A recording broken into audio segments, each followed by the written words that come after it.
And the normal housekeeping stuff, it's all up there. I'm not going to repeat any of it on day 3 because it all seems to be working quite well. But I have added one thing. It'd be great to hear from those around using the chat, your idea of what do you think we really have to land today? What do we really need to get to today? And just, 1 or 2 words would be great to have from you in the chat to give us a sense of that. It also is just a way of starting to focus our collective heads on and getting collective about it at the beginning of today's session. So I'm going to give you just a few moments, maybe a few moments, which is actually not about Anand sauerkraut, of where we think we need to land today, which is not into a dish of sauerkraut. Thank you, Katrine, for getting us focused. 3 policy asks per theme. Excellent. Yes, please. Let's not do 150. Let's do what's actually going to be ambitious but feasible. Concrete policy asks. Thanks, Emily. So definitely on the same line. Nail the pitch. And there's a lot of you in the room who are very good at pitching. It's what you do as part of your business. You have to pitch, otherwise you wouldn't be in the jobs you're in or have come from where you've come from. When you need to use all your skills to nail the pitch, we'll make it clearer and clearer who you're pitching to today, just to keep that into your heads, because who you pitch to does actually make that. Be agile, ask that unite and not divide. Not sure I understand that, Anna. It's just the idea that there are policy asks that immediately raise confrontation between different camps. And this is, of course, the least things that we want to happen. Yeah. Okay. So we're looking at how we actually move together, move and progress forward together on this idea that we actually are converging on, as we saw a couple of seconds ago, our 3 top policy asks. Be inclusive. Thank you, Christian. What does nail the pitch mean? Well, the good thing is that Patrick and Melissa, you're going to be together to try and nail that pitch because you haven't been in the same group. But I think Melissa's talked about actually really get it sharp, get the pitch that we're asking you to present at the end of today's session, get it sharp so it's compelling and convincing, it's robust, ambitious. But again, this is for you also to identify what does nail the pitch actually mean. Actionable policy asks from business to government. Thanks, Suzanne, very clear. Actionable is coming from business to government. I would add a piece to that so that business actually really can act with impact. It's not from business to government so that government can do whatever government has to do. It's so that business can act with impact. Anybody else? Keep on going in the chat. Let's go on to the next slide as we keep on going. Claire, I love handing over to you for this bit. Yes, I'm always waiting for it, this slide. No, but seriously, antitrust statement reminder, like all days, we have to avoid any discussion in any conversation of competitively sensitive topics such as pricing costs, bid strategies, future capacity additions or reductions, customers, and output decisions. So thank you all for for respecting this. Thank you, and let's move forward. Thanks a lot, Claire. So moving through to the next slide, this is where we're actually going to start properly our introductory session, which is less about introduction, but really about taking stock and planning our way ahead. Next slide. And to do that, of course, because it wouldn't be the SPD if we didn't have videos as well, let's have the first video of the day. I think this is a beautiful piece by a great filmmaker. I'll put, of course, the link in. Let's go for it tomorrow. My name is Damon, and this is my daughter, Velvet. Her major concern right now is the elusive art of sleep direction. But soon, she'll have to face than the scientists predicted. I think there's room for a different story, a story that focuses on the solutions to some of these problems. So in 2040, what will the world look like for our daughter? if we just embrace the best that already exists. Instead of having governments that are reacting to, we need governments and businesses that actually take us off in a different direction. Maybe it's farming, or it can be energy, it can be housing, or empowering girls. I'd like to see deforestation being stopped. Oh, that would be so cool. That'd be awesome. Just be respectful to Earth. Imagine Velvet. We adopted regenerative practices like Fraser's, pulling the carbon into the soil and making it healthier. That's right, yeah. And we embrace efficient local energy. Bangladesh has 5 million solar home systems. They have that power in their own hands. This is bringing people together. But here I am sitting on an aeroplane that is spewing out carbon. You can't help but be a hypocrite because our entire system is built on fossil fuels. What were you guys thinking? Well, sometimes we weren't.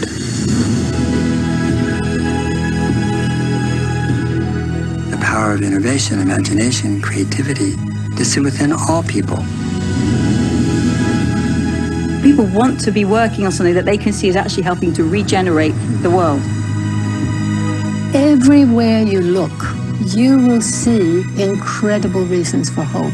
You could feed 10 billion people with the protein from marine permaculture alone. Wow. Not only are there so many people who want to take part in telling a new story, we have everything we need right now to make it happen. What's your 2040?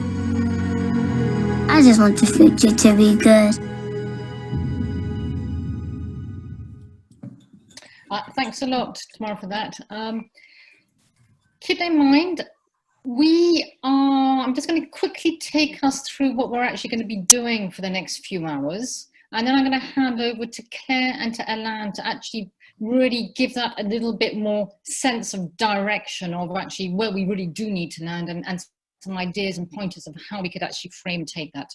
So it's a pretty simple, straightforward half day in front of us. We're going to have about over an hour back into the same breakout groups that we were in yesterday to really define what we're calling this pitch content, to actually take further where you were yesterday and to be able to communicate that in a compelling story. That's, just sort of pitch speak, if you like. Basically, we really want to see that the rich ideas, that they can actually come together in a structured way, that we really see those top 3 policy asks that we're talking about and what lies behind those. We're going to make sense of those because we're going to be able to pitch those to our critical friends of the day. And you can see the names in there: Lawrence, David, Wim, Dan, and Jamie. And I'm sure many of you know some or all of them. I'll give you a little bit more sense of who they are later. We also have Diane Holdorf, who's coming to join us as well, and she's going to help chair that session and then wrap that up at the end and also bring some sense from where she sits into that as well. So we're incredibly fortunate to have this group.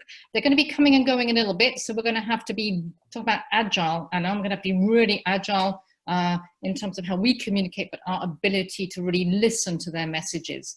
And then we'll end up today with some collective sense of messages coming out from the SPD, lessons learned, commitments, and the next steps moving forward.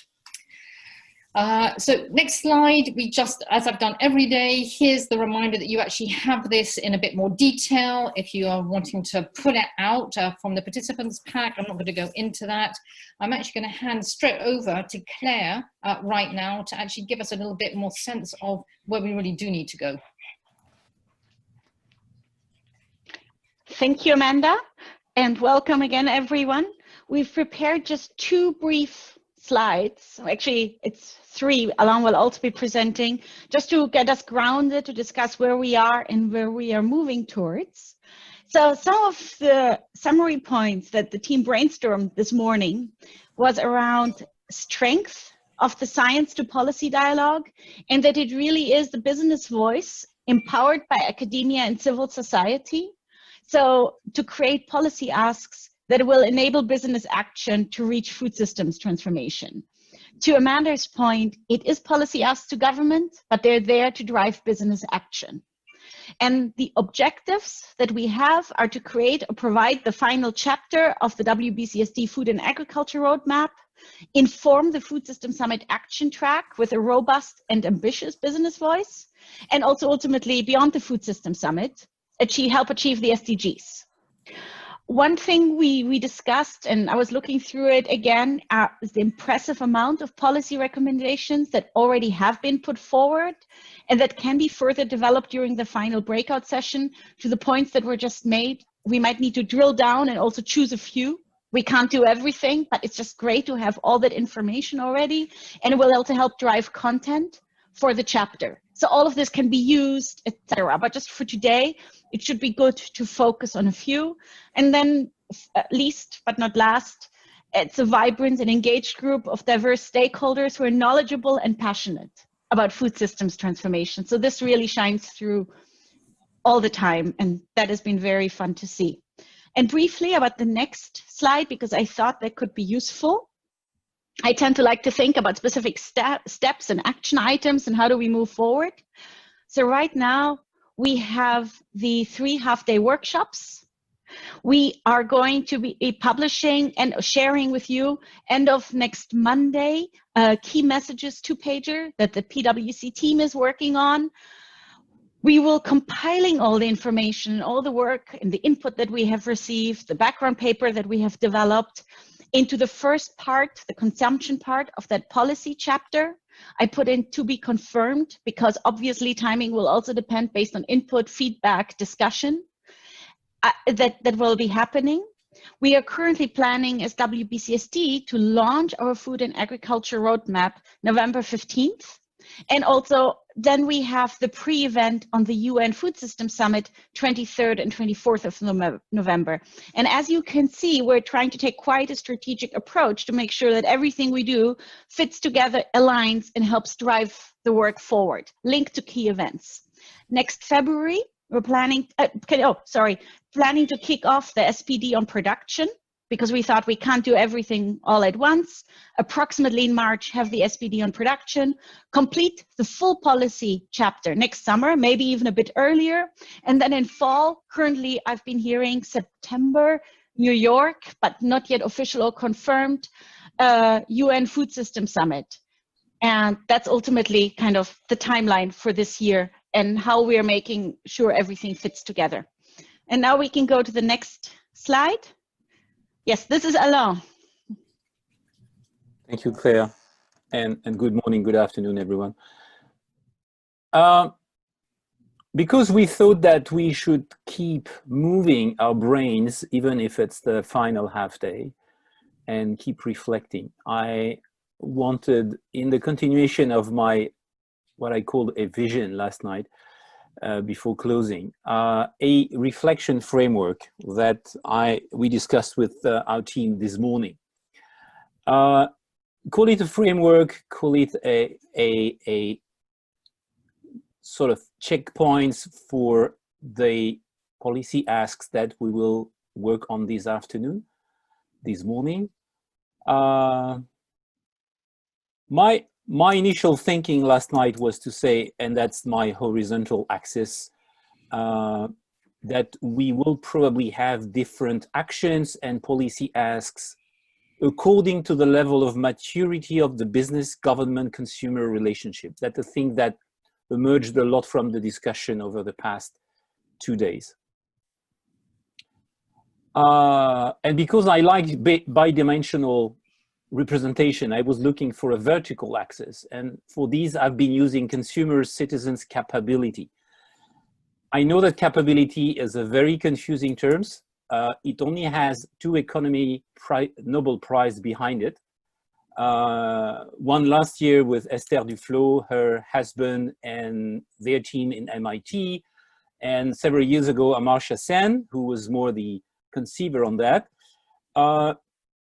Individual capability, in a nutshell, is another approach to economics that resulted in the creation of the UN Human Development Index.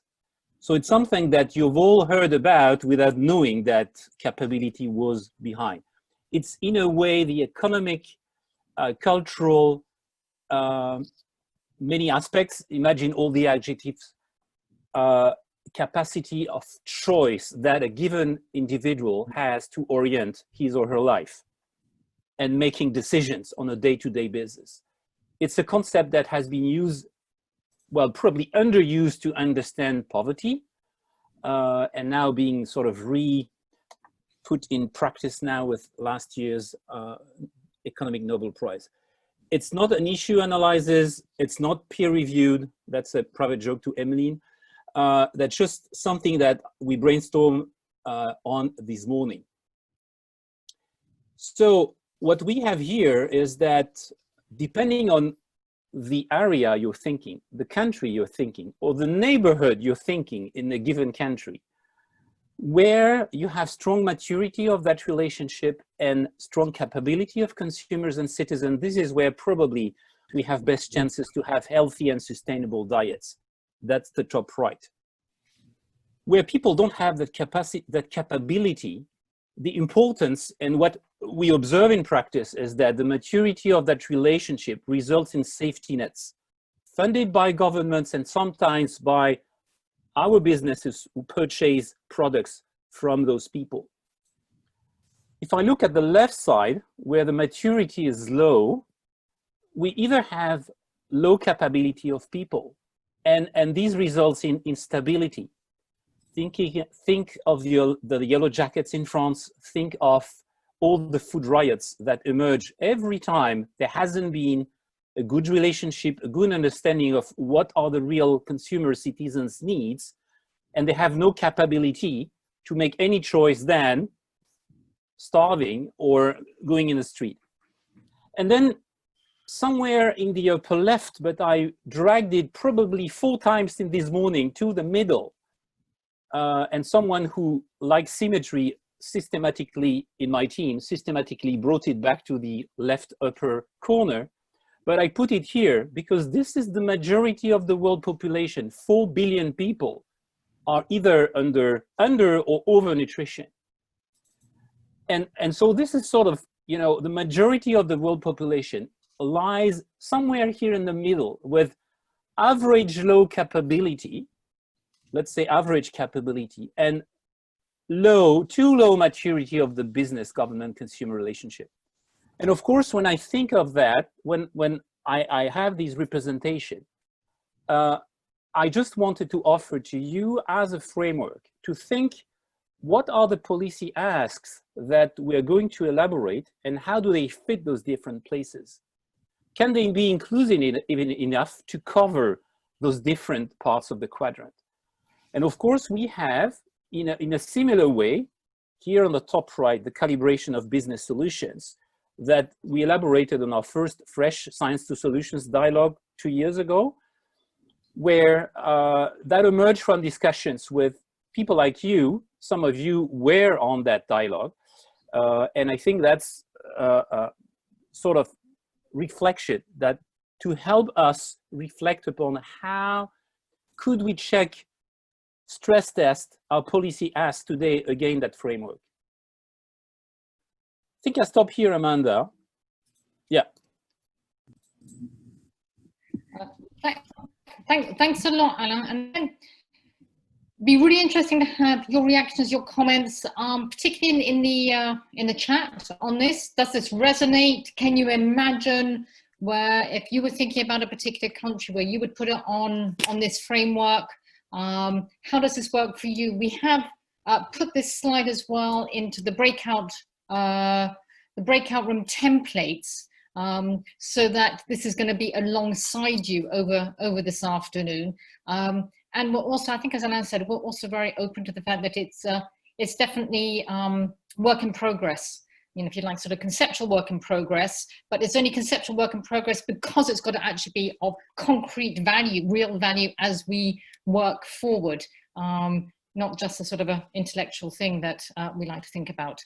Has its own merits, of course, but in this particular context, it's got to be of real concrete value. So you're going to be able to see this again. We're going to move, and I really like seeing that Amy's already in there. I like the idea of dividing our recommendations around what should all markets country have versus what should be explored for your market context. Again, this idea of let's actually look at context, even if we're looking big picture, and it's part of the ask as well in the policy ask this afternoon. So let's go to the next slide, because I can see that, as I said, time's going to be really short this afternoon. And there's a lot of interesting stuff going on. So we're about to move back into our 3 breakout groups from yesterday. For people that have joined today that weren't with us yesterday, we've tried to put you into breakout groups, so you'll find yourself in a group. What we're going to be doing for the next hour and 15 minutes, give or take. I can't be more precise than that, but I'll give you some proper timing just at when I finished here. Is to actually redevelop these pitches, but developing pitches is really saying, okay, let's work up where we were yesterday, using the same template as the guide to be able to do that. Thinking really about how we're going to actually communicate a compelling story to government leaders, imagine them, to CEOs, to consumers. We have a particular group of people who we are going to be pitching to this afternoon. You'll see their titles and their names in just a second. Again, you'll see it many times today. Think really about what are the elements for a bold portfolio that moves the needle on business action. And I know it sounds like we're repeating this, but I think it's really important to keep this really clear. That we want to, just as Alain and Amy, you just back that up, was talking about, illustrate this with context-specific pathways. It's got to be made real, and we know this works differently in different places for different people, in different systems. What is the process for this? Well, as I said, we're going to be in the same groups. You're going to need to decide who actually presents, who makes the pitch later. We strongly recommend that a business voice makes the pitch, because this is how we imagine as WBCS members, you're going to be able to carry these messages. You might want to say, let's do a double act and actually have a business and non-business voice doing that, but make that decision pretty early on in your breakout group today, because those people need to think about that all the way through the conversation. The format's pretty straightforward. 5 minutes to present, just as we did yesterday, and then a 10-minute response from our critical friends. Can we have the next slide, Tamara? The critical friends, a quick reminder who they are. Lawrence, who's the Executive Director of GAIN, the Global Alliance for Improved Nutrition. Lawrence is going to be with us for an hour of the hour and a half of the session. I'm just giving a heads up to the juggle that we've got as well. David, I'm sure many of you know David Nabarro. He's the Strategic Director of 4SD. He's lots of other things as well. He just gave a call to me to say that he's actually been pulled away. He will definitely join us for 30 minutes, but only 30 minutes. So he'll definitely get one of the 3 pitches, but he'll talk across all of this because he's been briefed. Wim Hedgens, I definitely am pronouncing this wrong. I need somebody, there's quite a few people who are got a sort of good sense of a Flemish way of doing things. You can help me with that. Who's the project officer on bioeconomy and food systems at the European Commission. So it comes with that very strong Commission perspective, but also has a country perspective on policymaking as well. From FAO, we've got Dan and Jamie. Again, I'm sure a number of you know both Dan and Jamie, who are very senior representatives of FAO, and Jamie with a specific role now in the Food Systems Summit next year. Really the sort of the keeper, the holder of the action tracks around policy, if I'm not mistaken. You know, Alison, Mario, jump in if I'm wrong on those ones. And then Diane, who you all know, Managing Director for Food and Nature, WBCSD. So that's who you're talking to in terms of physically this afternoon. They represent a lot more than physically who they are, which is why you need to think a bit more broadly. That's what we're going to be doing. In terms of timing, we have a break, which at the moment is scheduled for, I'm actually going to change the times a bit. The break is scheduled now for 4:10. So 4:10 Central European time. That still gives us a 10-minute break before we then get together just before the critical friends arrive. I thought we should just ourselves assemble and then let them in. They arrive at 4:30. So you now have from now until 4:10 to actually get into your breakout groups. Any questions, comments? The ambition, the bar is pretty high here. Again, this is really looking at the policy ask, just to be clear. We know we're going to have a lot of material. Claire made it really clear that we're going to pull that together, and that is going to be pulled together over the coming weeks. We're not going to do it all in one afternoon or even 3. Right, okay. In the silence that's in our room right now, let's get into and thank in advance the excellent co-facilitators who are back on for the next hour and 15 minutes. Goodbye, everybody. I'm going to go into my room now. So what we're going to do is, before we welcome, I've sort of informally welcomed, but before we formally welcome our critical friends, and we're still expecting a couple more to join us, we're just going to spend a few minutes, I guess, sort of just getting our feet back on the ground, pausing, putting our thoughts together. The last hour and a half nearly has been pretty intense. It's been very fast. It's been under pressure. As you know, this is sort of intentionally through 3 days of actually getting our thoughts together so that we can actually then articulate and communicate them in a way that is compelling enough. Nothing is finished or set in stone. To do that, though, the first stage of that is just to watch what is the last of my videos of the 3 days. And this is a bit of filming from NASA, and it was taken from the 2nd of September. So it's a very recent piece. We'll just watch the first 2 minutes. It actually goes on for 5 minutes, and I don't know if you guys have seen these one home films, which are astonishing. Helps us really step back and see the planet, our planet, from a distance. And everything we're talking about this week is absolutely about what happens on our planet. So personally, I think it's always very moving to see what that looks like from a distance. And there's a whole series of these which are updated regularly by NASA. Tomorrow, let's have a look, and then maybe just, I'll jump in tomorrow when we need to just finish, because otherwise everybody will watch all the 5 minutes, and we don't have quite enough time for that. I'll put the link in as well. Yeah, just make me a sign on your video, so you stop. Enjoy.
lot, Tamara. So, I mean, you know, this is really what it's all about. Well, not what it's all about, but it gives us a whole different perspective. Again, ideas that we get a moment to step back, having had some very heads down conversations, really not just for 3 days, but also really since we first came together on the 3rd of July in the kickoff session.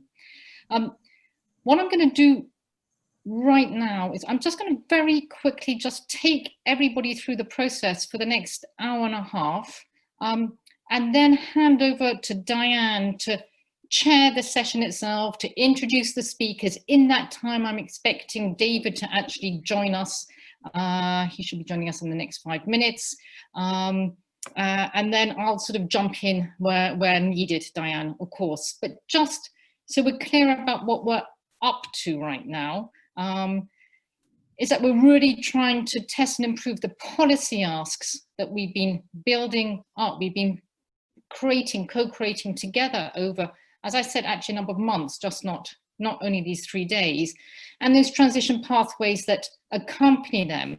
And we're doing it collectively, the SPDers, as we've been calling ourselves, with the critical friends that have joined us. We're hoping that that actually generates collective ownership. It creates commitment to carry forward these asks, so they don't just sit as sort of empty shells, but they actually really do go somewhere. We'd like everyone to keep in mind the following questions as we go through the pitches. And again, we will be coming back to the group as a whole, not just to the critical friends. So how robust are these? Do they really trigger and accelerate business? Will they trigger and accelerate business action? Are we getting the right balance between ambition and feasibility? And we've been talking about that a lot for 3 days. And taken together as a whole, do we have something that looks like a really complete portfolio from that consumer perspective? Don't forget, we've been really looking at policy ask in the space of food systems transformation from the downstream, from the consumer perspective up, knowing that we're going to be doing that through a similar dialogue in a couple of months' time from the production perspective. So those are the questions that we have in mind. You guys all know what the actual sort of nitty-gritty of this is. 5 minutes to pitch, 10 minutes for our brilliant, agile, extraordinary critical friends to come in with their mind-blowing comments. No pressure on you at all.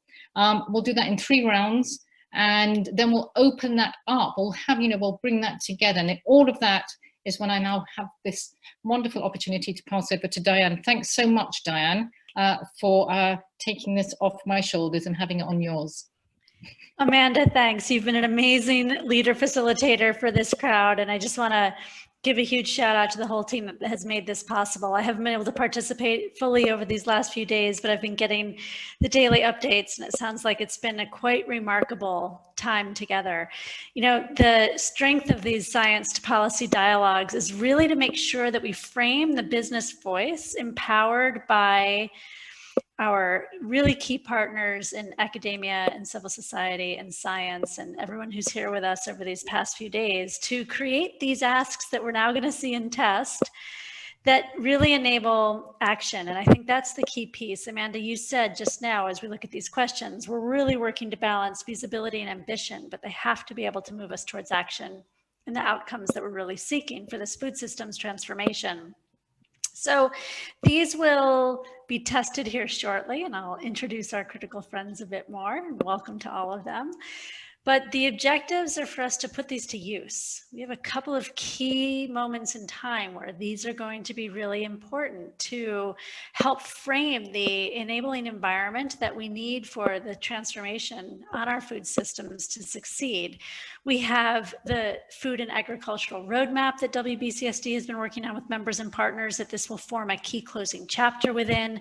It will carry us through this ambitious trajectory of events and timelines to and through the Food Systems Summit.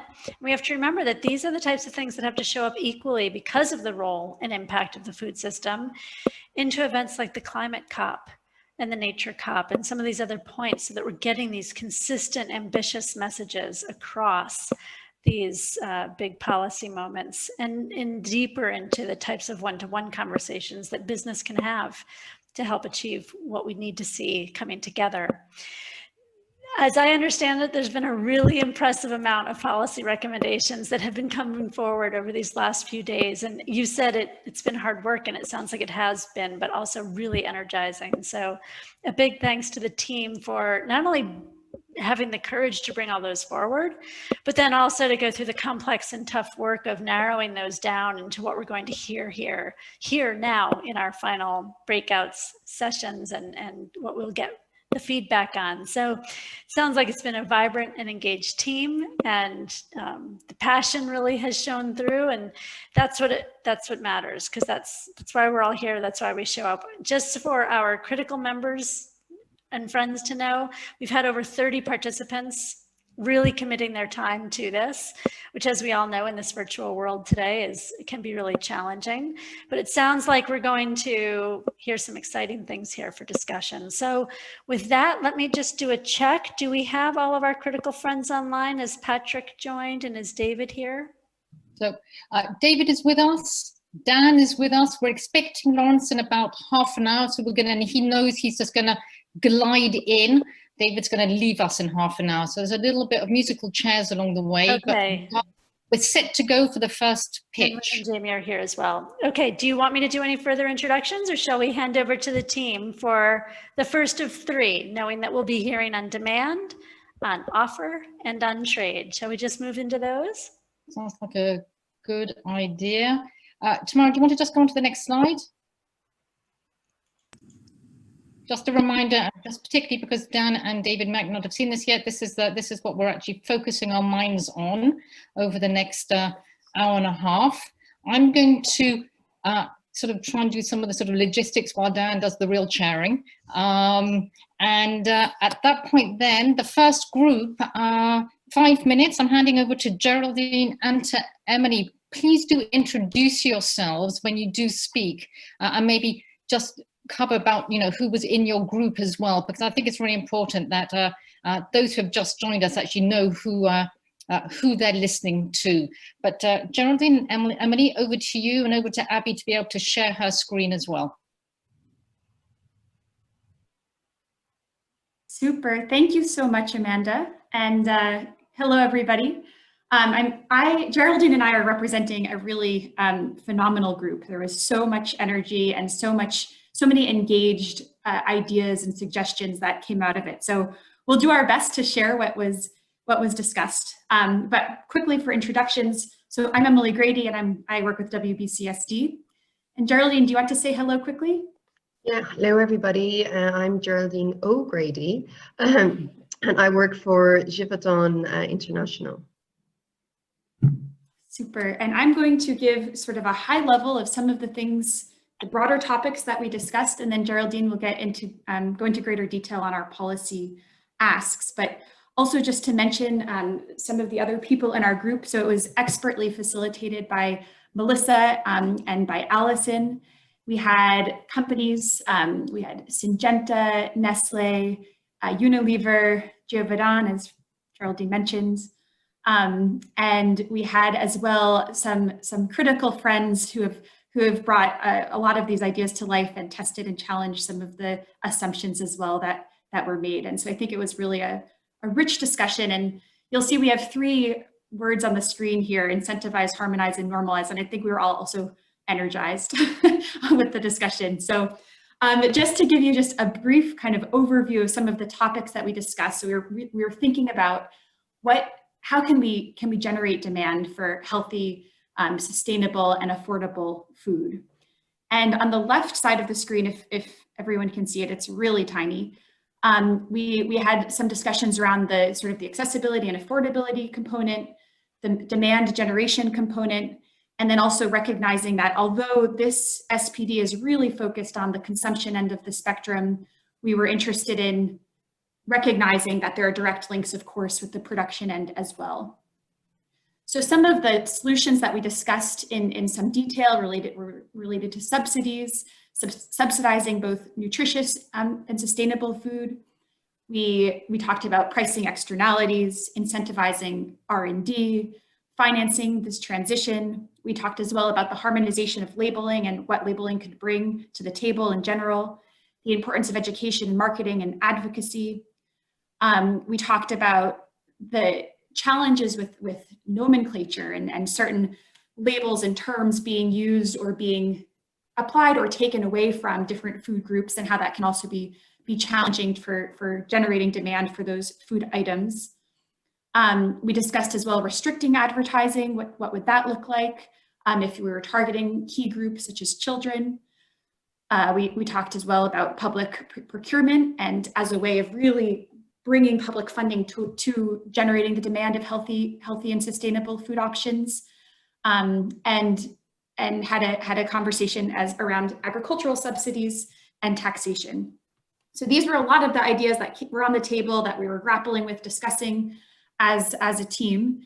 And our sort of more detailed, or our pitch is focused on the 3 pillars that you see here. So the incentivization component, the harmonization component, and the normalization component. And I think I'll hand it over to Geraldine to go into those details, but I'm happy to jump in as well, Geraldine.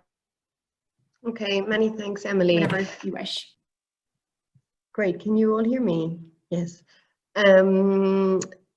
We had some fabulous discussions in our group, and overall our dream here is that we have a paradigm shift from where we are now today, and that paradigm shift looks like that the ingredients that are going into all of our food products are actually sustainable, they're responsibly sourced, and the food that they are then creating is also affordable and nutritious and sustainable for the consumers that are buying it. So that's what the dream looks like in the future. And we identified kind of 3 broad areas of policy asks that we really feel is going to help get us here. So we summarized those around incentives, around harmonization, and around kind of a normalization.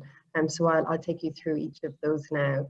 In the incentivization space, we really believe that government support to direct funding towards the right places, particularly around the agricultural side, to ensure that the right kind of raw materials and the right kind of practices in supply chains are happening.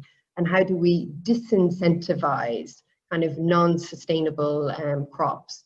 And particularly, how do we, as part of this move away from monoculture and towards much more biodiverse and kind of less fertilizer dependent, let's say, crops. So much healthier kind of agricultural systems. Also around that is, what are the mechanisms for financial institutions to be facilitating loans and grants, again, towards very kind of responsible practices. And what this means is that we're providing then the means for all of these, let's say, materials to be much more affordably produced, and that those can then be passed directly kind of into the consumer product, because we're very conscious that a lot of the more sustainable products right now are kind of out of reach. We talk about access to food for people, and a lot of it just simply out of reach. And what we really want also is then innovation on sustainable and nutritious food, that goes around raw materials, the farming practices, as well as reformulation. How can we really build in positive nutrition into, portfolios of foods, as well as reducing the negatives, and that we're shifting these portfolios towards a better balance. So that's all in the incentivization space, and we really believe that would be very powerful. The next piece is around... One more minute, okay? Yeah, okay. The next piece is around harmonization, and we all know that there's a plethora of different labels and different accreditations and so on. I really believe that some kind of standardization here would be really beneficial, because consumers really know what they are buying. It would also then be very advantageous for farmers, particularly around kind of nutrition density and things like this. The third big piece is all around normalization, and how do we just make sure that you know, what people experience in their day-to-day, whether that's as a child going to school and the food that you're offered in your cafeteria, to, you know, what you're eating in a hospital, what you're being fed in the military, like all of these kind of big institutions that we're often in. What is the kind of the dietary memory that we have there, and how can we really utilize public procurement actually towards this sustainable and healthy space, as well as then also a lot of education and awareness raising, you know, in doing that, and also in line with the dietary guidelines. So those are the three big areas: incentivization, harmonization, and normalization, that we really believe policy changes could really then also incentivize the private sector and companies to further innovate in this space, because it would kind of unlock a lot of the barriers that are currently there. That's great. Good. Emily and Geraldine, thank you so much for doing such great representation of your teams. Appreciate it. Now, critical friends, David, Wim, Dan, and Jamie, we're going to turn it over to you for the next 10 minutes to ask the challenging questions that Amanda shared. Are these robust? Do you think they'll trigger and be good accelerators? Do they have the right balance of ambition and feasibility? And taken together, do we have a complete portfolio after we look at all of these? So David, perhaps I'll turn to you first. Thank you so much. Well, what a really massive task and difficult job. I mean, it is right at the center of the issues faced. It's easy going first because I have a sort of clean slate, and in general, I would say I love it. I love the way in which this is clearly quite nicely integrated and stands on its own as a really good strategic approach. I was looking for some analysis of what's wrong at the moment. You know, why isn't there the level of demand or access to affordable, nutritious and sustainable food that one might ideally like? Why is it that people everywhere, particularly kids in some cases, are actively demanding non-nutritious food? Why is it that those who are purchasing don't really care too much about whether food is produced sustainably? And I thought, hidden in your analysis, we get a feeling of why you think it's not working, but I would have thought it would be worthwhile setting that out. Secondly, I'm interested that you are seeing responsibilities for public and private actors in moving forward. Now, I mean, sometimes you get the feeling, particularly when you're working on nutrition and kids particularly, that there is a disconnect between different parts of the public sector, and then also between public and private, particularly when it comes to nutrition. And so I think that I would want a second focus on what can one explicitly do to bring public and private closer together. And I mean, I'm hopeful that the Food Systems Summit will have an impact on it. Lastly, I really like this emphasis on harmonization and normalization. I suppose what I'd do is I'd change the order around, and I'd say what we're really trying to do is to normalize demand and access in the way that we want to go. And we're going to do that through a combination of incentives and harmonization. They are kind of means to an end, and the normalization is an end in itself. So those are my 3 points. That's great, David. Yeah, no, thank you. I think really good, compelling questions. Wim, let me turn to you next, and then I'll come to Jamie and Dan. Okay, thank you, and thanks to everybody who's been working on this pitch. Like David said, it's quite interesting to see the proposals that are coming out. I agree with the dream scenario that in terms of diet and demand, we want to go to a more sustainable, responsibly sourced and healthy future. Something that I always think is a very good guiding thought when you say, I want to translate into action is the question how you make it actually easier for consumers to have a sustainable and healthy diet. And that's always, I think, a nice guiding question to help the debate.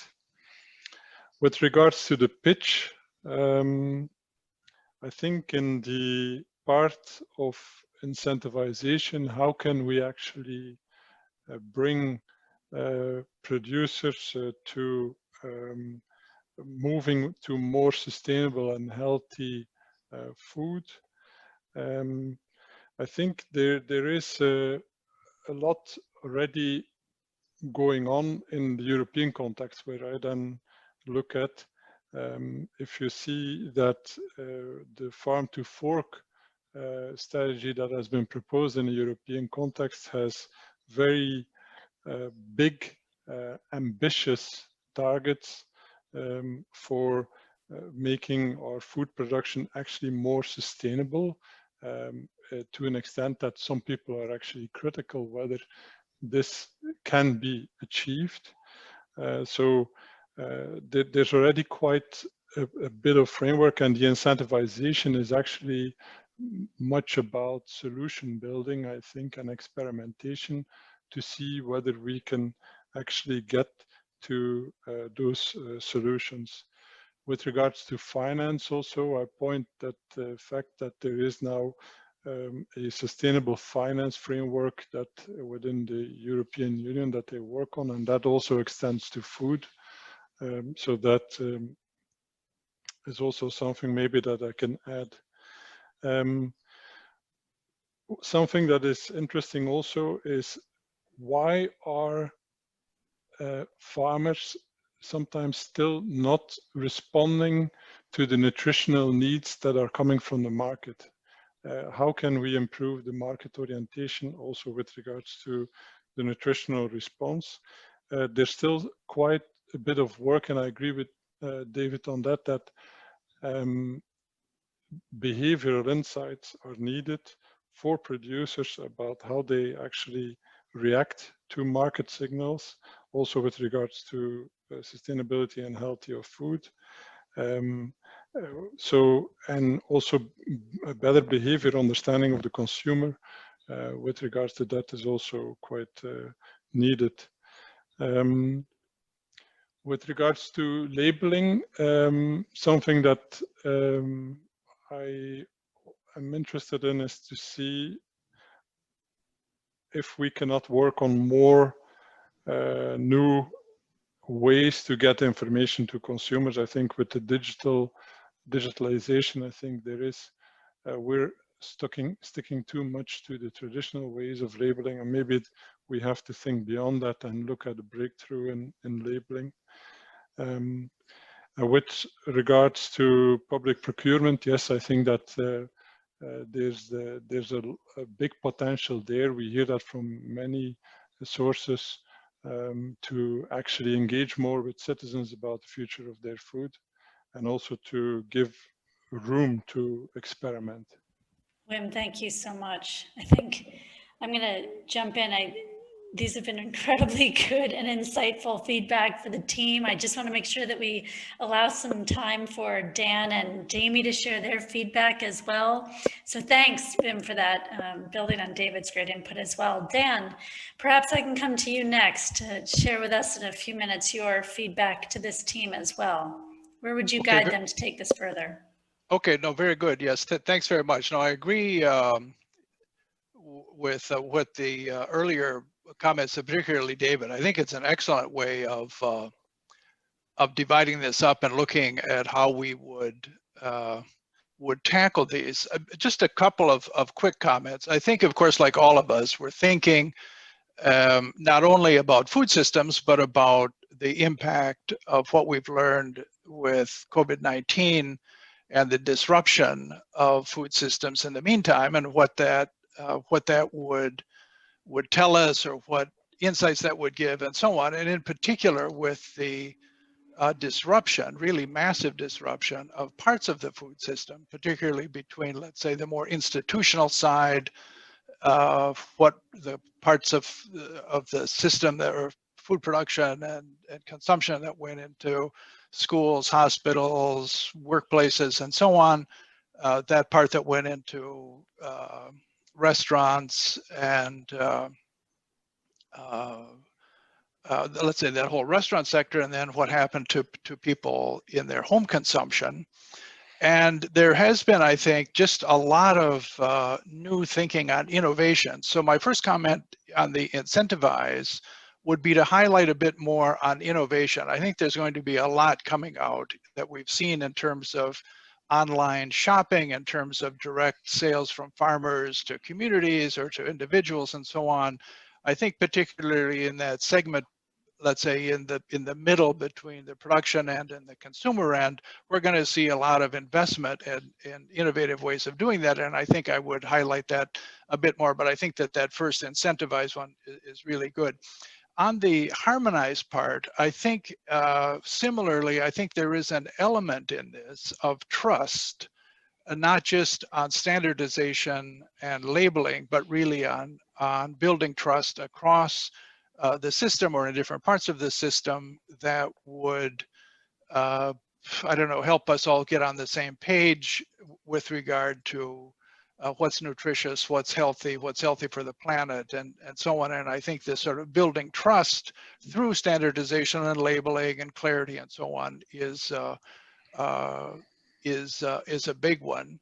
But I think I'll stop there, but I think it looks very good. And just to summarize, I'd highlight more on innovation and highlight more on building trust as part of Harmonize. Thanks. And that's great. Those are terrific builds. I really see how this is all growing. I'm going to turn it over to Jamie. I want to just make a quick note, David. I realize we will lose you at the top of the hour.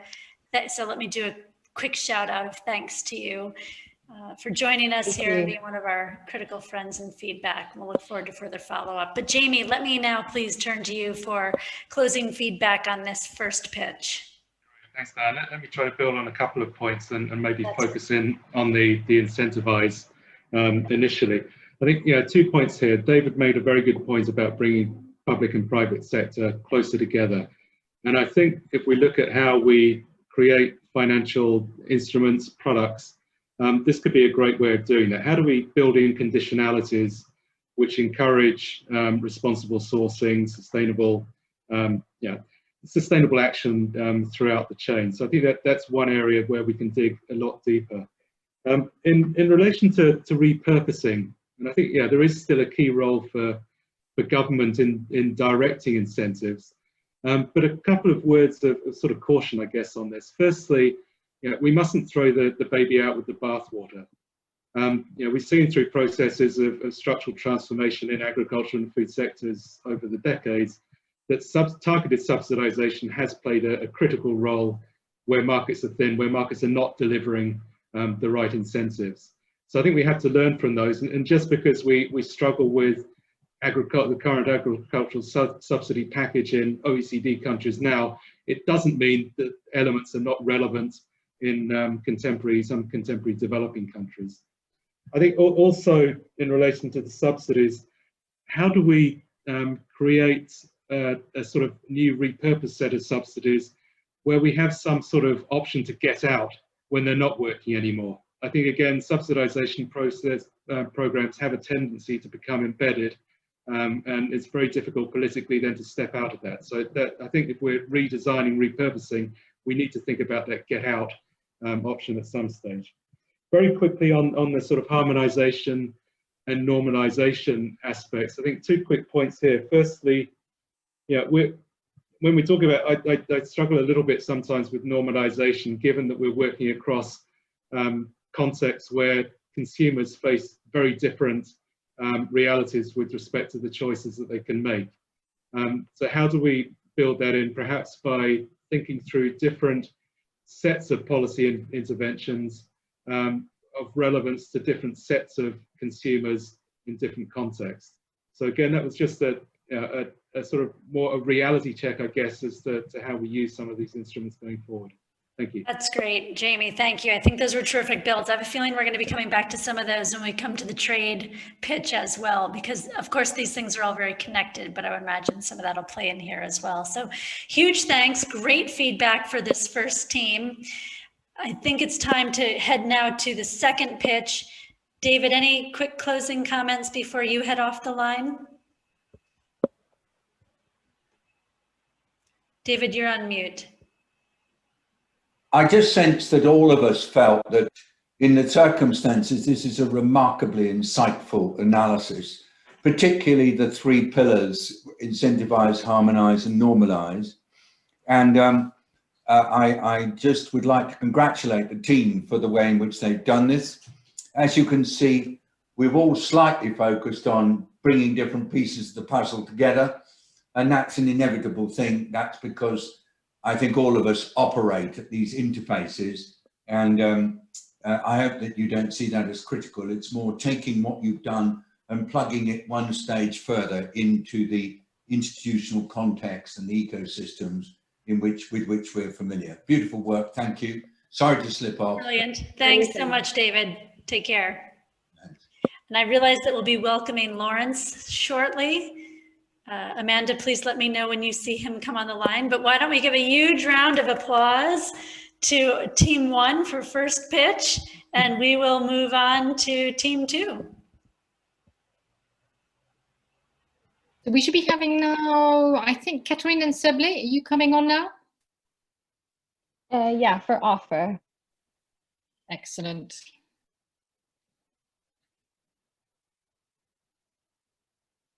Okay, so I'll start. My name is Seble. I'm with CCAFS, the CGIAR Research Program on Climate Change, Agriculture and Food Security for the East Africa Program. I'm a geographer focused on climate change.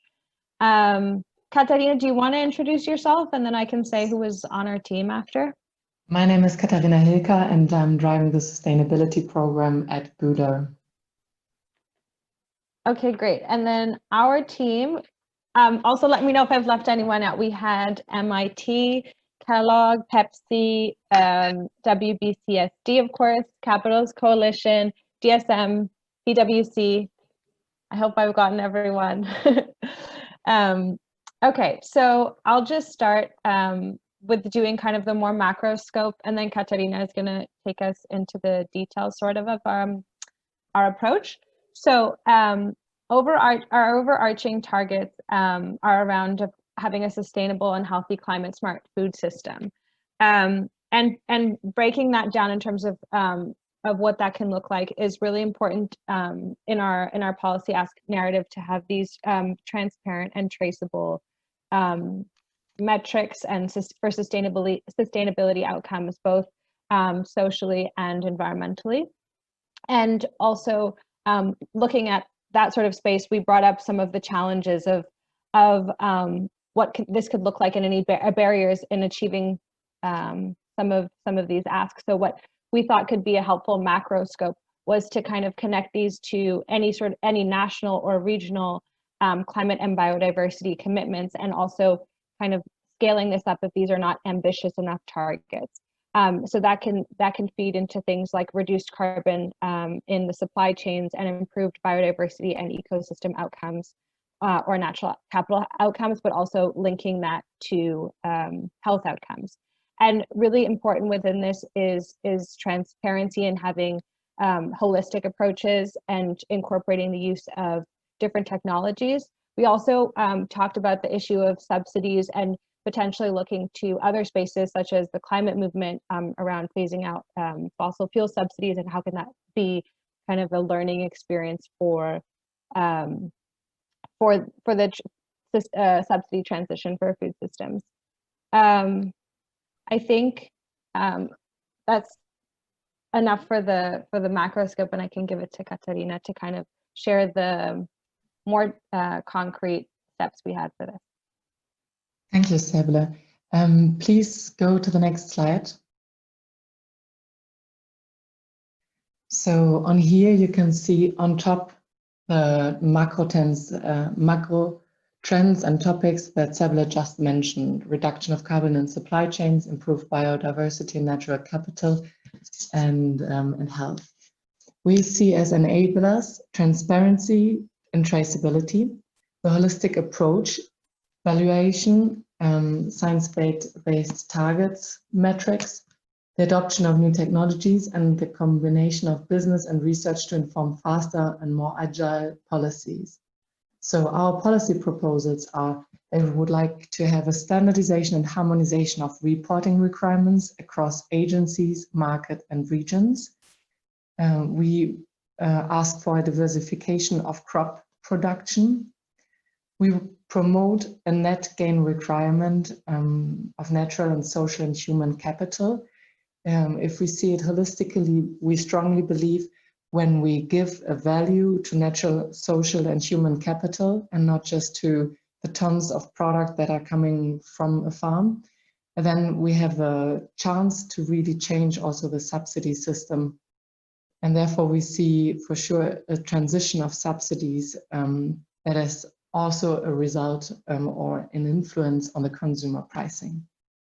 We also see then incentivizing of the ecosystem services. So for example, as just mentioned, that we want to promote the net gain requirements.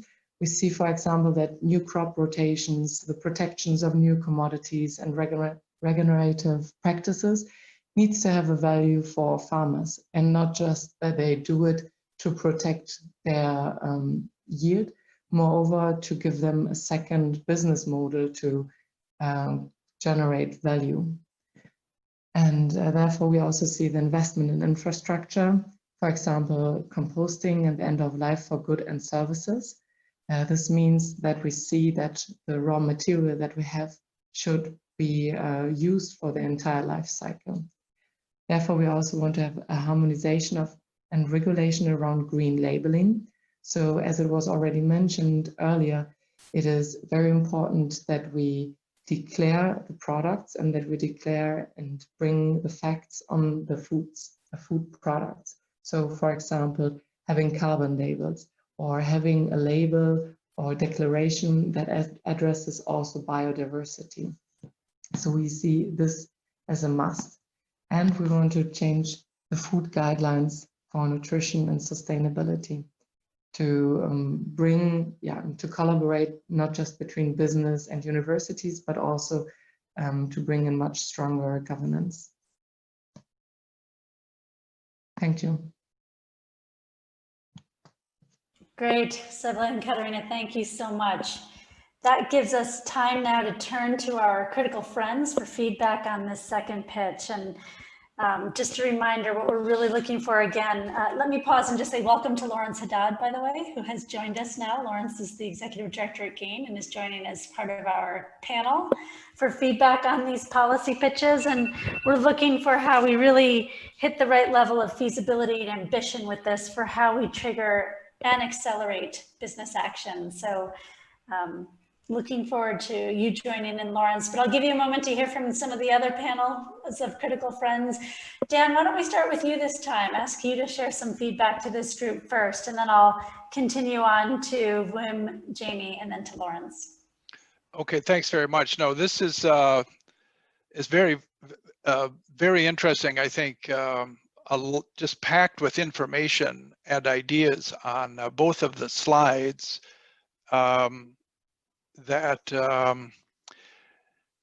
You know, it's each of the boxes, I think, is a real interesting topic.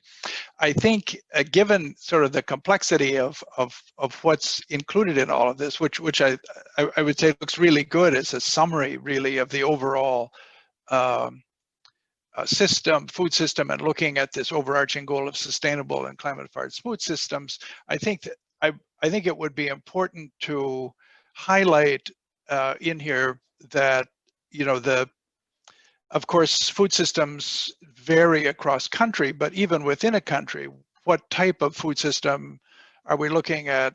You know, horticulture crops or cereals or poultry or livestock or mixed and so on. And each of those will have its own, you know, its own special characteristics and policies and stakeholders and so on. So somehow, I think just recognizing that this would have to be applied in different ways, even within the same, let's say within the same country, according to the value chain or according to that product line. And maybe I'd leave it at that. Dan, that's great. Thanks. Super succinct and really pointed. I think that's very helpful. Vin, why don't we turn to you next for your feedback to this group?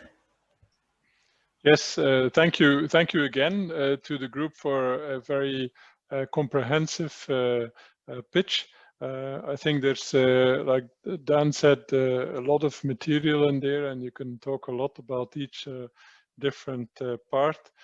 I think in, let's say, enabling the transition that we are targeting, I think a holistic approach is absolutely needed, and it's nice to see that here.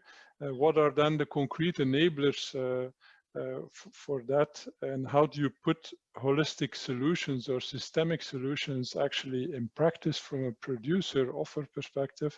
I think that's something worthwhile discussing. What are exactly the enablers to put that in practice?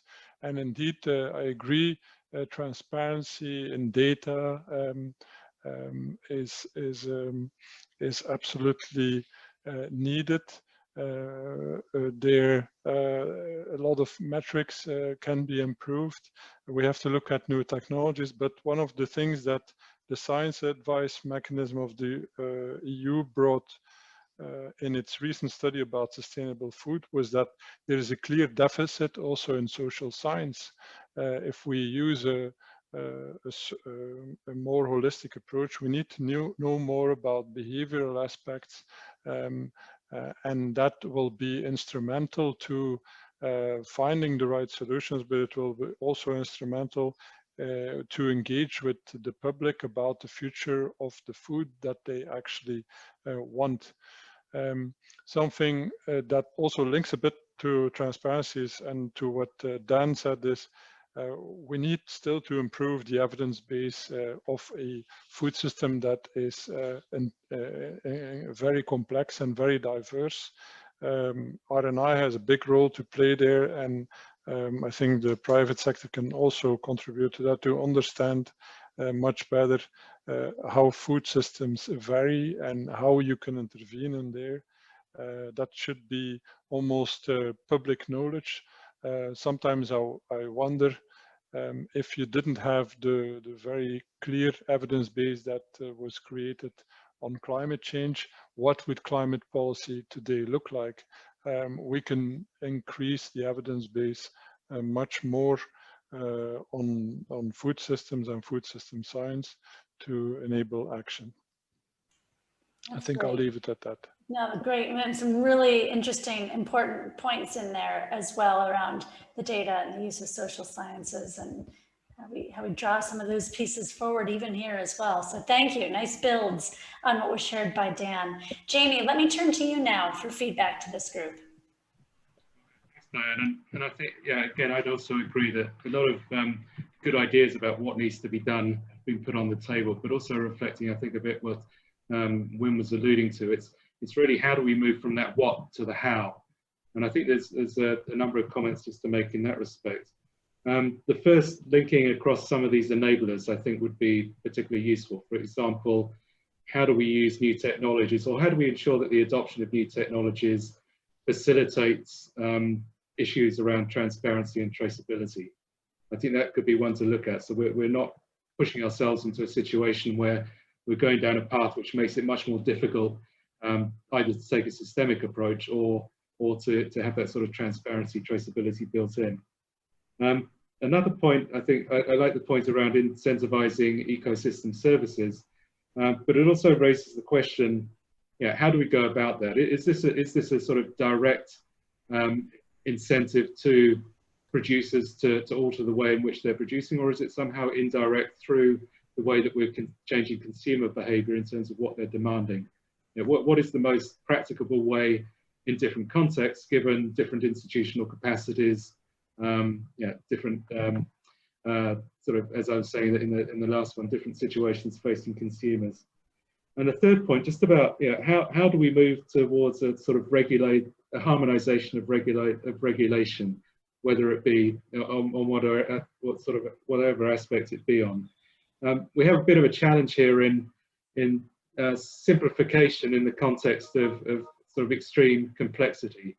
So whilst we're focusing in, for example, on green labeling, are we also keeping in mind what is the impact of harmonization around green labeling on other food system outcomes, whether it's in terms of the livelihoods of those engaged in different parts of the chain, or nutritional outcomes for that matter. So they were my points. Thank you. That's great, Jamie. Thank you. I think those are really important builds on moving pretty quickly with this into the how to provide that additional detailed guidance. And you gave some good examples and recommendations there. Thank you. Let me turn now to Lawrence. Lawrence, welcome again. Thank you. Looking forward to your feedback as a critical friend. Yeah, sorry I'm late, and I just came in right at the end, so I'm just I'm playing catch up a little bit. But sure, any highlights? Well, what you looking heard? at the slide, I'm really glad to see health in the slide, because I think if you want a climate smart food system, you have to form alliances with the health community because and the nutrition community, because on average, there are different regional variations, but on average, as you move towards less meat in the diet, you, on average, and I keep stressing that, you improve overall health outcomes, and you, we think, reduce greenhouse gas emissions. So it's good to see it in there. It's absolutely strategic, even if you don't care about health, it's strategic to engage with the health community because interests are really aligned. I think you're putting a lot of weight, a lot of faith in food-based dietary guidelines. I think food-based dietary guidelines, I've never really seen an evaluation that says they make a big difference to consumers. I think where they could make a big difference is as a civil society tool that says, governments, these are the guidelines you've come up with to guide consumer patterns, but there actually should be a guide to you on how you've aligned all your different policies, not just in health, but in trade, in climate, in agriculture. How have you aligned your policies? Do they actually support these food-based dietary guidelines? So I think incorporating sustainability into the guidelines and then having business form an alliance with civil society to hold governments accountable for how they do align their policies to these new nutrition and sustainability guidelines, I think would be a really, really interesting new alliance between civil society and business. Over. Great, Lawrence, thank you. Really sharp insights for having heard just the end of what was a great discussion here. So thank you very much for the feedback that we've heard for this group. A lot of very good thinking to bring back into the final stages. And it's clear the level of effort that had to go into pulling what is clearly complex into something that is even this crisp, knowing that there's more to be done on the specificities of the crop, the markets, the tools, and how we actually get there, and who we do that in partnership with, Lawrence, per your point as well. So thank you for that. I believe this means, Amanda, we can move on to the third team and hear the third pitch now. That'd be great. Can we have that? I'm sorry, I don't know who is pitching on the third one. We're looking at the trade group, but I'm sure it's Christian and Scarlett. Is that correct? Yes, this is correct. Confirm. Excellent. Good. Over to the two of you, please. Okay, thanks a lot. Maybe Scarlett, you first. Hi, yes, my name is Scarlett Benson, and I work for Systemic, and I'm the program manager of the Food and Land Use Coalition. And maybe just quickly to say, because I'm not sure whether Christian was going to, but in our group, we had Cargill, we had FOLU/Systemic, IDRI, WBCSD, and OCP, and of course, Bayer. Okay, and this is where I come into place. It was a really great team. So I'm Christian Bogen from Bayer. I'm working there in the policy advocacy area with a focus on sustainability and agriculture. So our topic was about the trade and the narrative surrounding trade as an enabling opportunity. So we can see in the first column the aspects that we considered necessary for trade to enable here our policies. I'm just pointing out here the aspects that we considered as most important. So we are considering here trade as a supporting system that is open, transparent, especially rules-based, and also takes into account externalities as a very important point. We had to distinguish between trade that is on a global scale, but as most of the food trade also takes place within country borders, taking into account the local needs is also of special importance. And here having a focus on the affordability and leading us towards healthy, safe, and sustainable diets.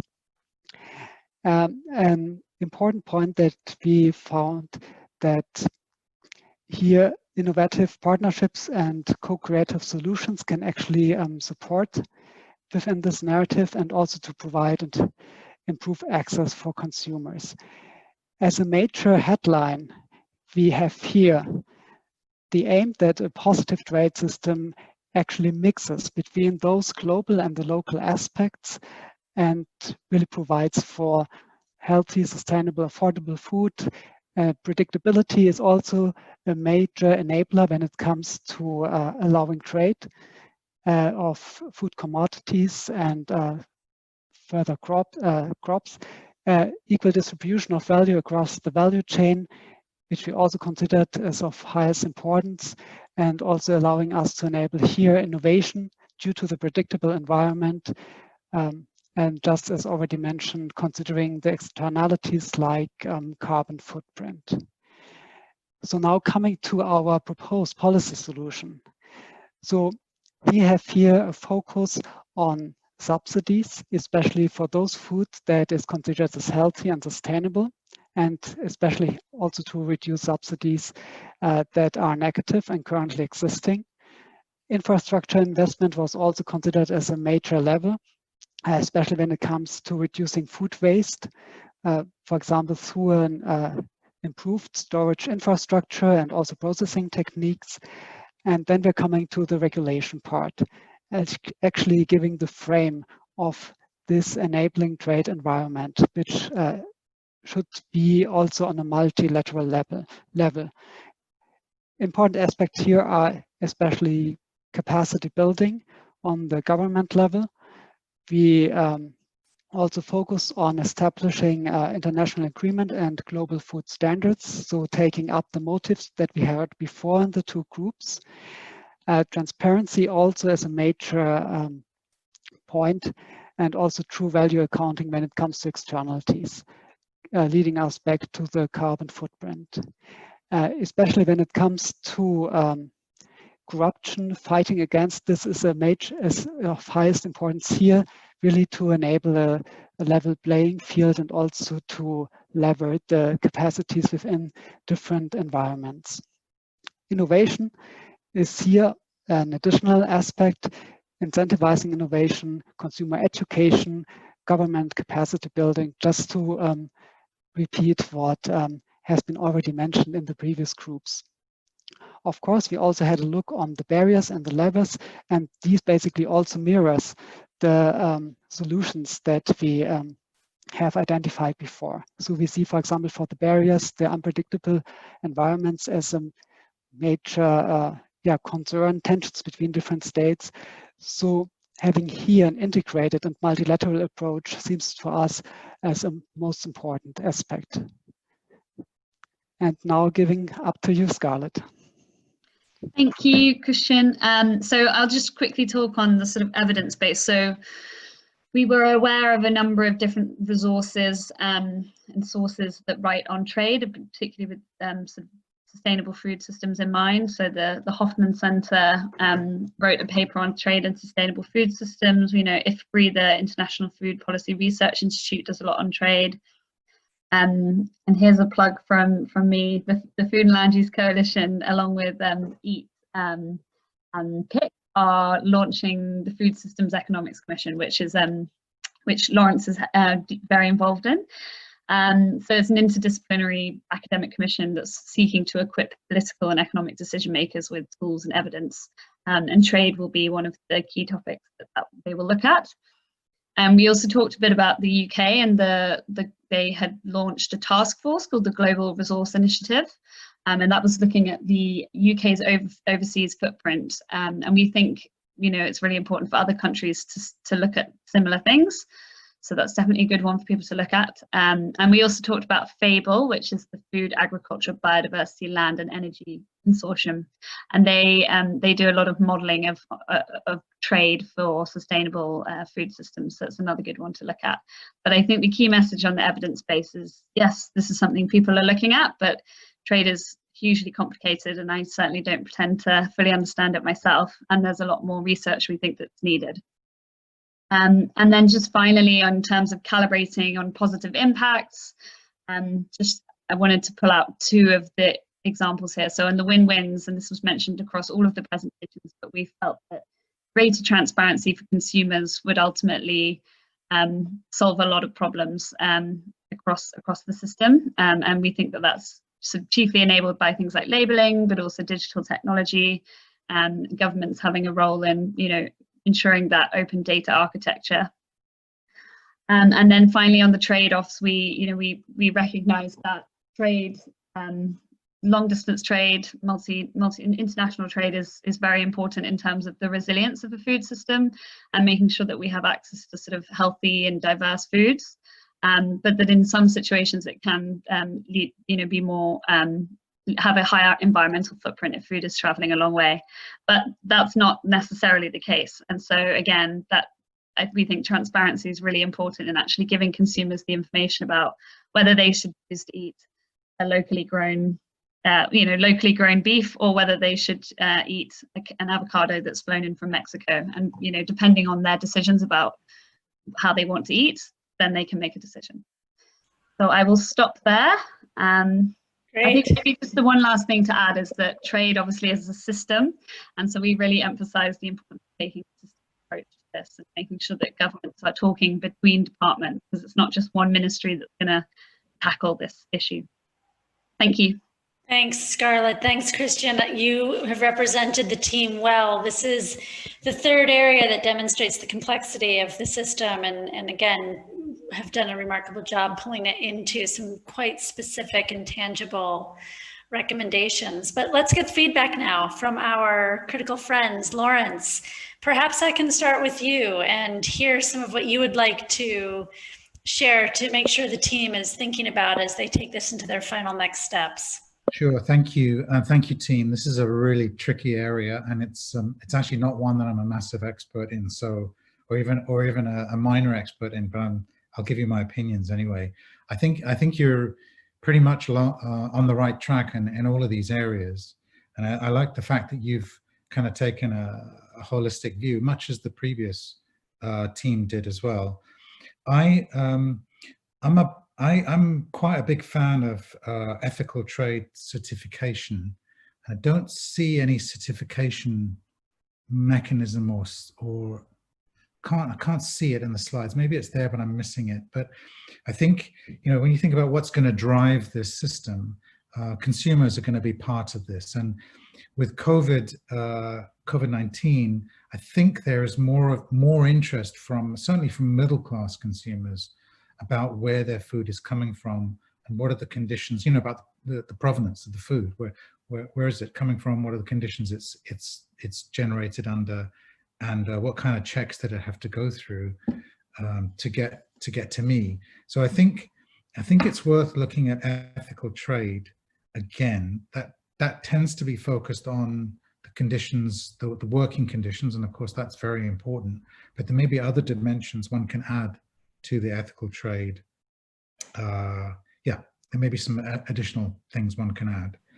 That's great, Lawrence. I Oops, think, sorry. Go ahead. can I keep going? Yes, please.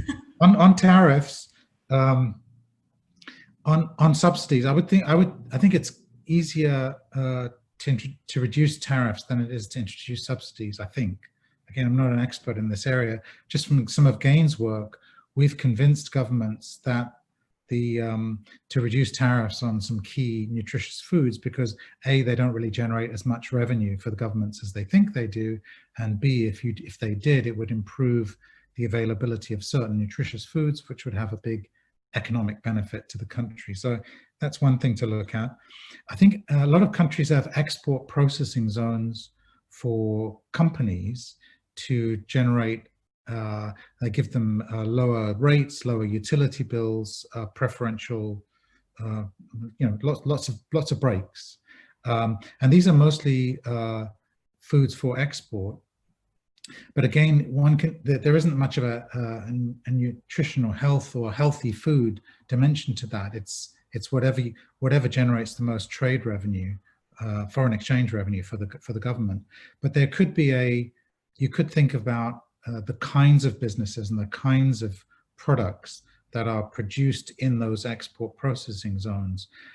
Even though most of the food, if it is healthy food or climate smart food, even though much of that will go outside of the country, just the upgrading of value chains that needs to happen to make the exports exportable will benefit, I think, the domestic consumers.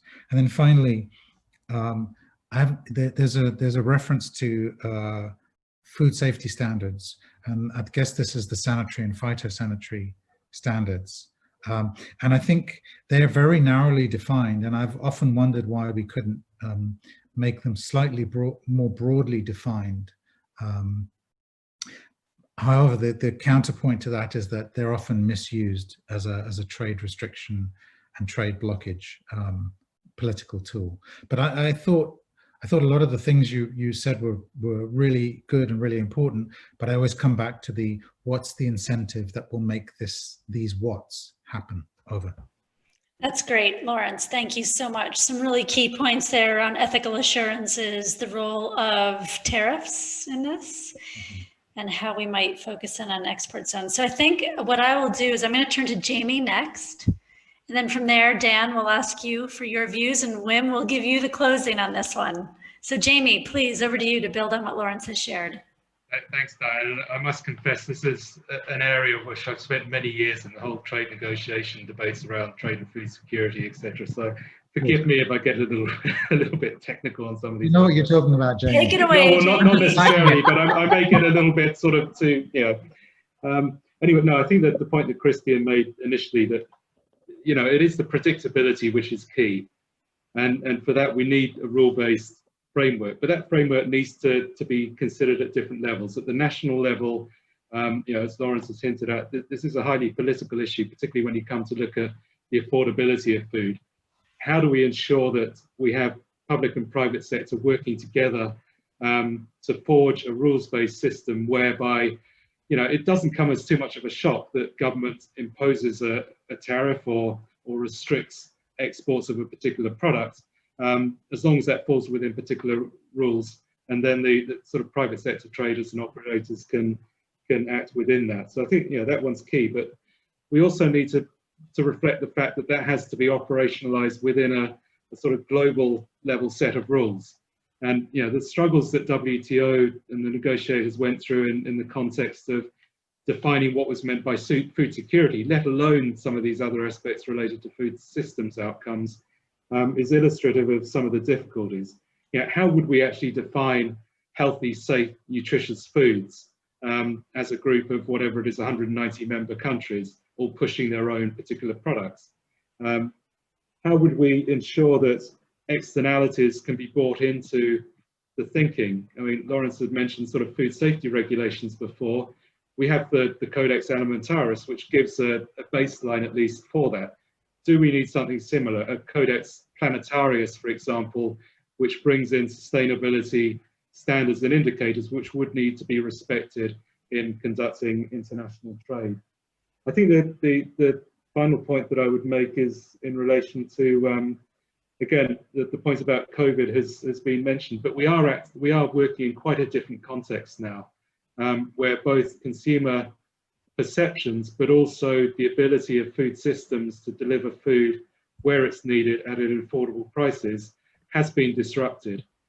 So maybe we need to think in a different way as well when we come to formulating both global and national level trade-related rules. Thank you. Jamie, I expected you to go even deeper, given the extensive background that you have in this area, but I think your input was great. You know, seeking out the predictability aspects of this, coming up with a common framework, which Lawrence just put into the chat as well to reinforce. And you're right, we've talked about this a few times, but we can't forget now the impact of COVID and how we design going forward. So thanks so much, Jamie. Dan, why don't I turn it over to you to add builds on these great insights so far? Okay, thanks. Well, Jamie is in fact our trade expert, so I'm happy to follow. I think I like the slide really well because it shows the complexity of the issues related to trade within what is already a very complicated system within the food system and the other aspects we've been talking about. I particularly like the way that the barriers, levers, and opportunities have been highlighted, along with putting in evidence base and so on. So I think that the work of the team, I think, is just great. I think maybe the only thing I would add, I mean, I really do like the idea of Codex Planetarius. I think we've been talking about it internally for a while. Of course, not an easy thing, but I think it's good in spite of the barriers that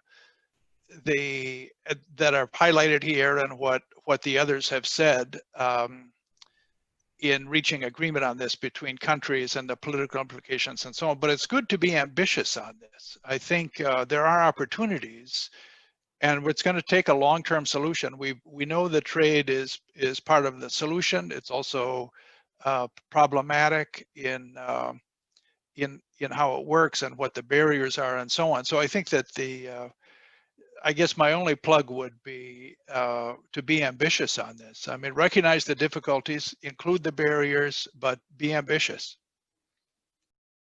That's great, Dan. Thank you so much. It's good to push the ambition, and I think I'm going to have a closing comment for this group of critical funds on this one before we finish. But before that, Wim, let me please turn it to you for your input and comments on this as well, and an area close to your center of gravity as well. Yes, thank you. Trade is indeed quite a complex matter, and I'm also not an expert on that, although I worked in the Ministry of Agriculture in the past, so I'm very familiar with all the rules and regulations that exist in that context. But I think it's clear that with regards to trade, indeed, we have to be ambitious and target aims such as taking more the externalities into account, also even with regards to health, whether it's planetary health or people's health, increasing further the transparency of the trade system. And I think that's a challenge as such, and it's very ambitious. What I like in the proposals of the team is that there is a work to be done to increase the evidence base to help basically policymakers to move in that direction. And I think there was the Food System Economics Commission as a practical example to do that, and to work towards concepts like Codex Planetarius or more taking into account other externalities. So I like that very much, and I think that could be also an area to explore further. Beyond that, something that I often hear about is the extent to which that currently, due to digitalization and other trends, supply chains are actually changing. I think the level of change in trade flows, what level of change are we expecting in the future? That is something also that is a personal question in this context, whether, for example, we can expect big changes there. Also with regards to, for example, more localized production systems and the push that COVID maybe gave towards that. So what is this all going to do to our trade flows? That's also an area maybe to look into. I think I'll leave it at that. But excellent work. Thank you very much. That's great, Wim. Thank you. Really important further builds on that. We're going to step back now as a panel of critical friends, and I'm going to ask you to reflect on all three pitches together: demand, offer, and trade. And think about them holistically. What have you heard? How do they tie together? What key points would you have? And when I think about this one, what I'd ask you to do is think about this particularly in the role of the leading voice for business, because that's who has been working here to craft this. So as we think about how should business really think about leaning into the level of ambition that's required as we look holistically across these three areas. Lawrence, I will acknowledge that it will be difficult for you, having not been able to hear the first really also excellent pitch, but you've got a really good sense of the full space, and given that one was on the demand space where you spend a lot of your time, I think your insights will still be relevant. Jamie, why don't I start with you, if that's okay this time, to give us your views on how these all three fit together. Wow, that's a tough one. Yeah, I think coming back, just trying to get my thoughts together, coming back, that, you know, as you were saying from the beginning, you're looking at this really with a consumer perspective. You're going at a later stage to thinking from the producer perspective. So I think, yeah, if I put myself in the place of a consumer and start to think through how my behavior as an example of, one example of a very heterogeneous group may be changed by the actions of whether it's business, government, in terms of changing that incentive, and how that may impact on my sourcing of products.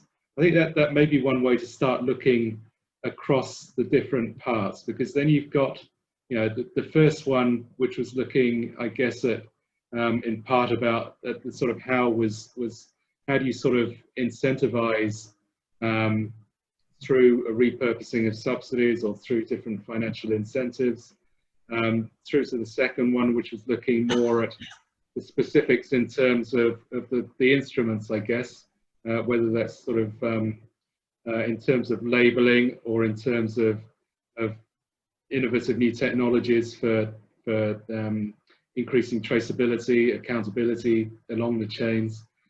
And then the third one, quite how we link these three, I struggle a little bit with, but I do see a sort of common thread coming across in that we need to take this systemic approach to ensure that we're not, or as a business community, you're not sort of focusing in too much on individual elements, that you're looking across, okay, when thinking, how do we change the behavior of that consumer through the actions that we do? What sort of technologies do we have to draw upon to allow that to happen? What do we need to ask of government in terms of the way in which they configure trade strategies at the national level, or the way in which they engage in global debates, which ultimately provide the framework within which these different incentive sets are developed at the national level. So I know that was a pretty incoherent answer actually, but just trying to find a thread across them. Remarkably Thank well you. threaded. Thank you, Jamie, for taking the lead on that one, because it is tough, right? This is a big, big space that we're looking to find the key influencing measures on. So thank you for that. Well, Vim, I'm going to come to you next, and then I'll go to Lawrence, and Dan will give you the closing opportunity this time. If we have a few extra minutes, we will be able to take some further Q&A, but Vim, let me turn it over to you and share with us your insights on the overview. I would disagree with Jamie that it was that his intervention was a bit scattered. I think it was a very good intervention. No, I think that the question that I asked in the first pitch was how do you make it easier for consumers to make sustainable and healthy choices, and what do you put in place from a governance, technological, societal point of view? I think it's a very cross-cutting question across the three pitches, because you can also say, okay, if this is the goal, then what on the offer side do you actually have to do to also allow business side to come up with these with answers that consumers that make the choices for consumers more sustainable and more healthier. So so I would refer back to that guiding line that I see across all three of them. That's great, and thank you. That's a really good build relative to how we thread that theme of making it easy for consumers to make those informed, sustainable, healthy choices. Thinking about the consistency within each of the asks for that. That was a good build on what Jamie shared. Thank you. Lawrence, let me turn to you next, please. So let me try and build, and Diane, on those two excellent interventions. So when I think of what is it that incentivizes businesses, if businesses are at the core of what we're doing here, obviously consumers, but also government, policy, investors, and actually employees as well, and to some extent civil society. So these sort of five sets of actors generate a set of incentives for businesses, and then businesses operate within that incentive set, which differ from country to country. They'll operate within that incentive set, and some businesses will find business models that work within that set of incentives to deliver food that is healthy and sustainable and commercially profitable. They'll do that. Some do it because it's in their DNA, or their leadership, it's in the leadership of the DNA. Some do it purely for commercial reasons, it makes sense commercially, and some don't do it. And you know, there's lots of variations between those.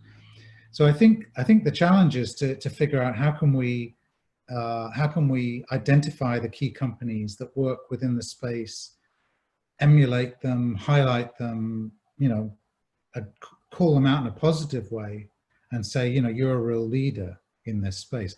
But then I think there's a whole set of other things that companies can do to change the settings. Right? So the first set is you're working within the existing setting, but then how do companies change the settings? And this is where it gets tricky, and they have to work in alliances, it seems to me, with civil society, with NGOs, sometimes with governments. They have to form alliances to change the settings, to change the way the incentives that investors work to change policy, to change consumer preferences. And they can, but it's difficult to do that because what they're doing is changing the settings for every company. So there's there's not much of a commercial incentive, I think, they think, to do that. However, I think there is a big commercial incentive, and the evidence is accumulating that the ones who are actively engaged in the alliances have first mover benefits. So if you change a consumer preference, you're in a really good position to benefit from that. And the companies that are successful in forming alliances to change the incentives or the settings of the system also, I think there's a massive halo effect for them as well. So to me, this is these two sets of actions. How do we work with businesses within a setting to find the real standout, the real trendsetters, the pace setters, the leaders, and celebrate them and emulate, try and emulate what they've done. And then the second set is how do we convince companies to work in alliances to try to change the settings for themselves, but for all other companies, and to make them realize that there is an inherent commercial advantage to this as well. So that's great, Lawrence. No, super helpful. Thank you so much for that. And as you were speaking, I was thinking about the opportunity for those leading businesses who've done that through alliances and driven it within their own businesses to apply that across their value chains as well.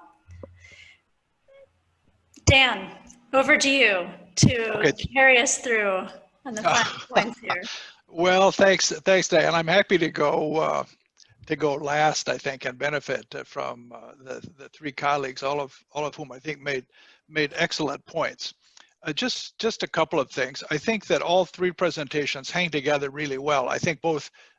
I mean, I'm fascinated. I think each of the three slides I thought were really well done as a reflection of what was discussed in the three breakout sessions. I have to say I'm so impressed with the quantity and kind of the quality of the information and the way it was presented. I mean, I think you've done really an excellent job, and I think that the three sets do in fact link quite nicely with some overlaps and some additional parts and so on.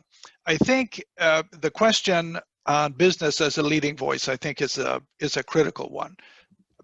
There is, I think, general agreement these days, particularly with the disruption in the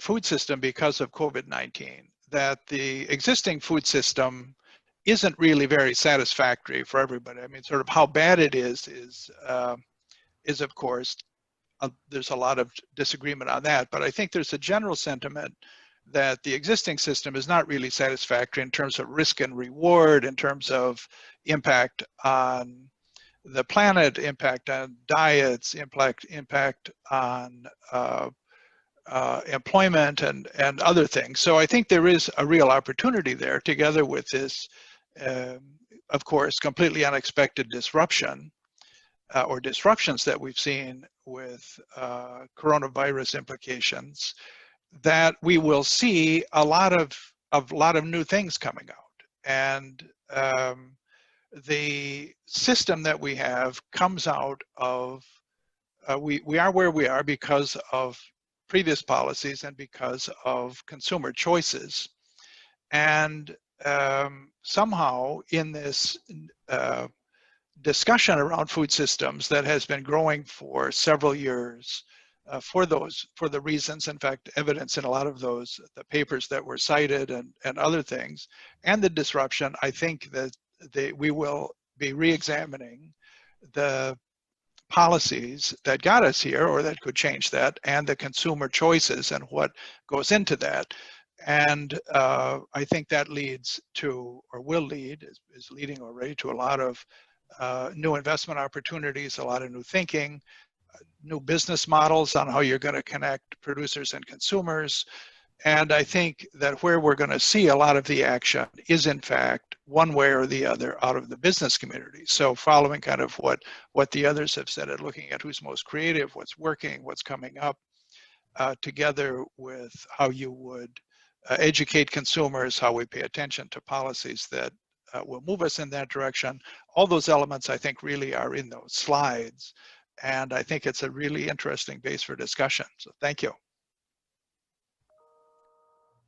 Dan, I think that's excellent. You have summarized it really, really well. This coming together of policy, consumer choice, and the impact of COVID to recognize how we go forward faster with the right enabling environment is the work, some tremendous work this team has done. And I echo the feedback from the critical friends about the sophistication and detail of the thinking that went into these proposals that came forward. It's exciting to see. We've got a few minutes left here. Are there any burning questions either by our critical friends for this team or by any of the team members for the group before we close this session?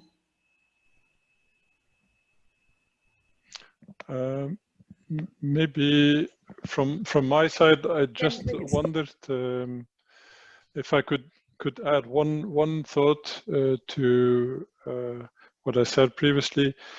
I think one thing that as a concept maybe has not been explicitly mentioned is room for experimenting or room for testing new approaches. And I think partnership is something that has been mentioned quite a lot. How to look at partnerships for offer or consumption, especially that enable businesses to have more room for experimenting. There's a task for the partnership to allow more experimentation, but maybe also to de-risk, maybe also to, by engaging beyond the classical partnerships, to also bring in more the consumer side and help to build this license to operate that Lawrence also referred to, the halo, as you mentioned it.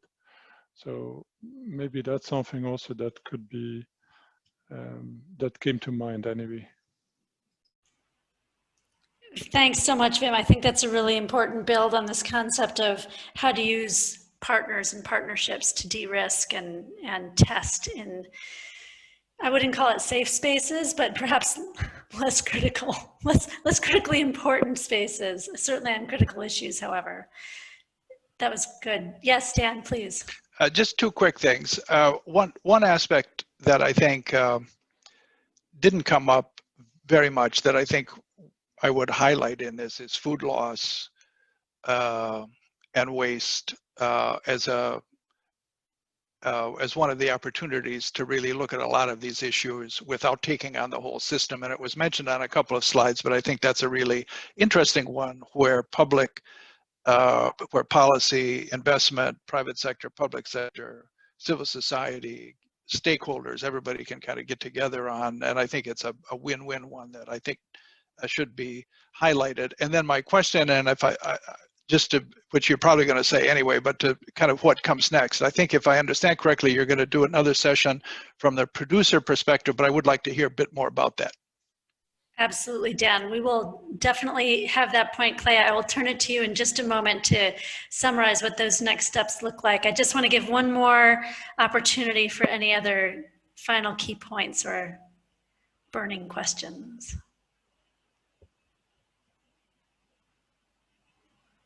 Okay, great. Thank you. We will do a final thank you here, but Clay, let me invite you please to come and share, particularly with our critical friends, what we all know is going to be the next steps for this and how we're going to continue to take it forward. It's really an important question to understand. No, thank you. Thank you for raising that question, Dan, and Diane for opening that up. So we discussed with the team this morning and updated them because for us action is key. So we did this great work. So what comes next? And I should briefly also mention and recognize there was a lot of pre-work that we did, a background paper, academic research to really make sure that we ground our work in science and facts and look at different viewpoints.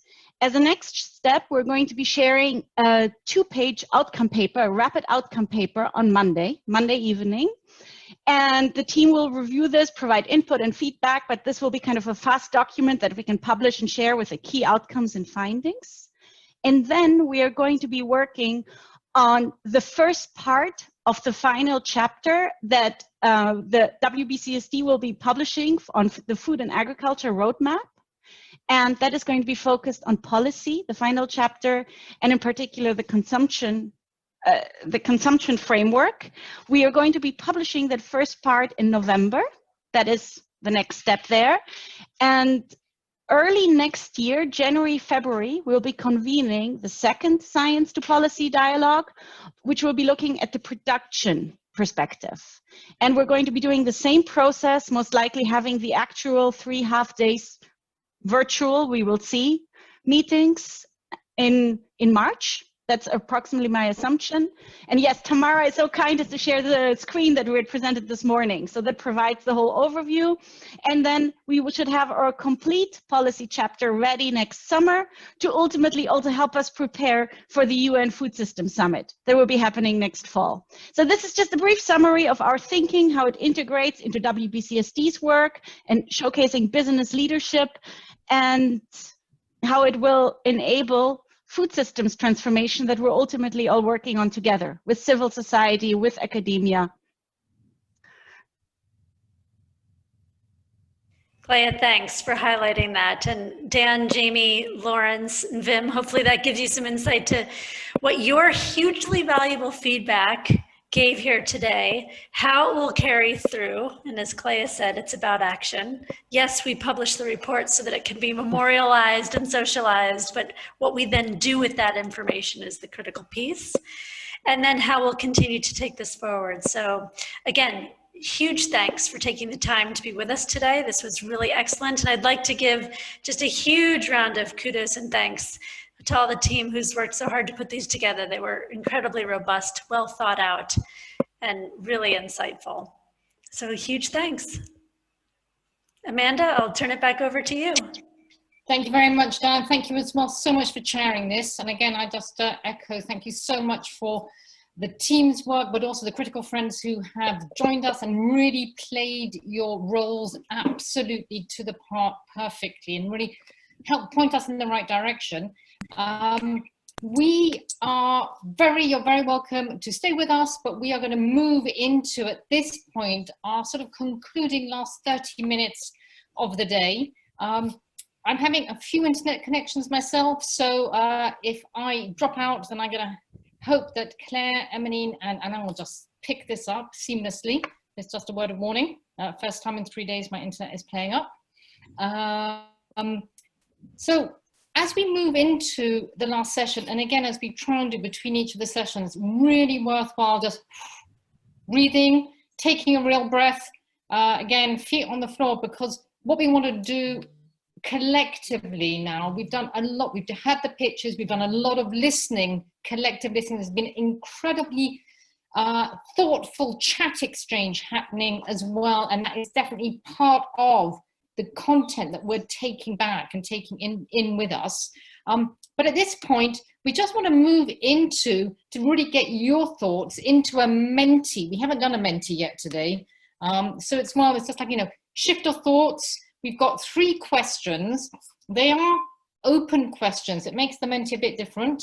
You all know how to do this. Menti.com, use the code, answer the questions. But again, on this occasion, the questions are really key because it is about our collective learning. What are we really taking away? What have we learned from actually doing dialogue together? And what is the commitment that individually we're taking away with us? So those are the 3 questions which you've got, but start with the first one, and we'll take a little bit more time than we sometimes do on this type of thing. Because as I said, in a face-to-face setting, we would actually really be going around and chatting to each other and having some proper, what I call proper exchange. We're going to do this using a Mentimeter. It sounds a bit crazy, but it is going to work. So start putting in, there are 26 of us at the moment. I remember we did a poll yesterday. Somebody decided that a 50% return, I think just over 50% was good. I definitely don't go for that. I think if there are 26 of us, we should be getting 26 responses. Because you know what the key messages are. We're trying to now articulate them in a way that makes sense for each of us, collective sense to this. I'm being a bit quieter to give you time to think.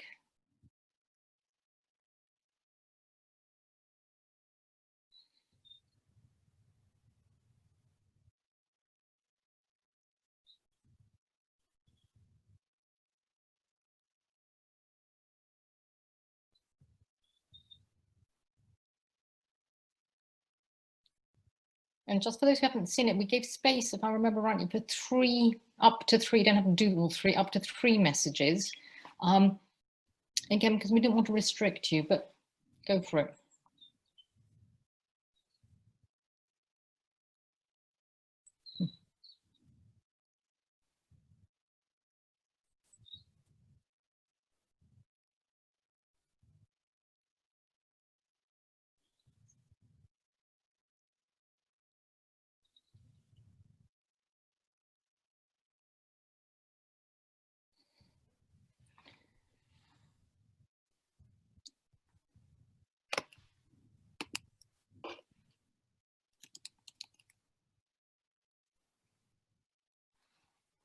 I'm saying a quick goodbye to Mario, 2 o'clock in the morning for him. He gets definite stamina points.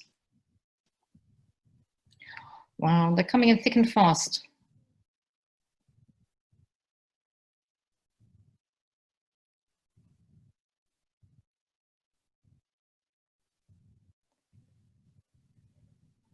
Okay, so there's a whole range in there which are around collaboration, alignment,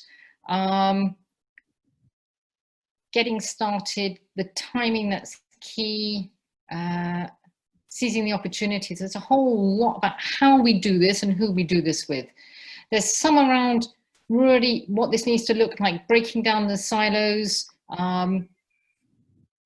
Interesting to see that business is ready to play its part, that there are solutions, systems thinking coming out, consumer capability as a really important message coming through. Definitions are still unclear.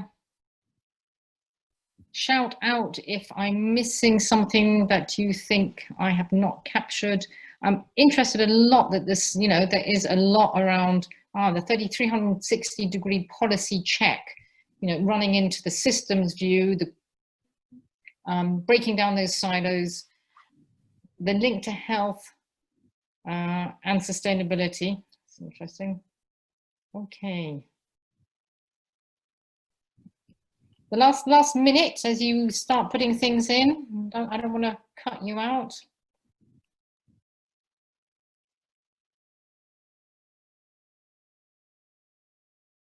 As always, if there's something you want to put into the chat, not into the Menti, it's never a problem.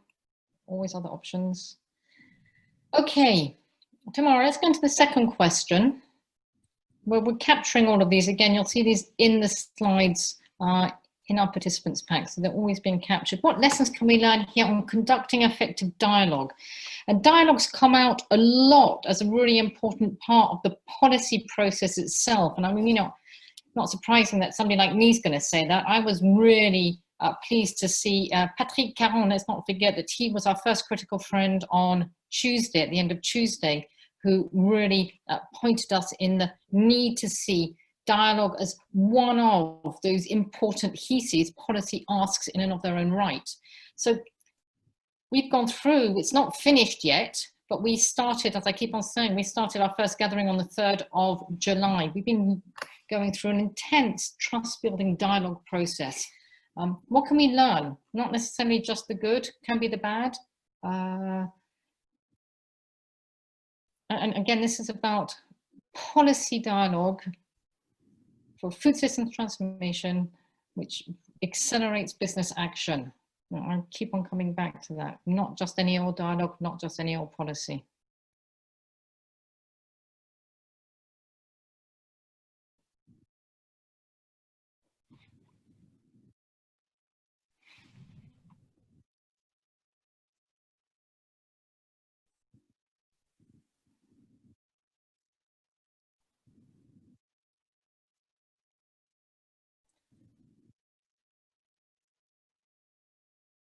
So it's interesting. So this is clearly on more on the positive side. It's great having the positive stuff.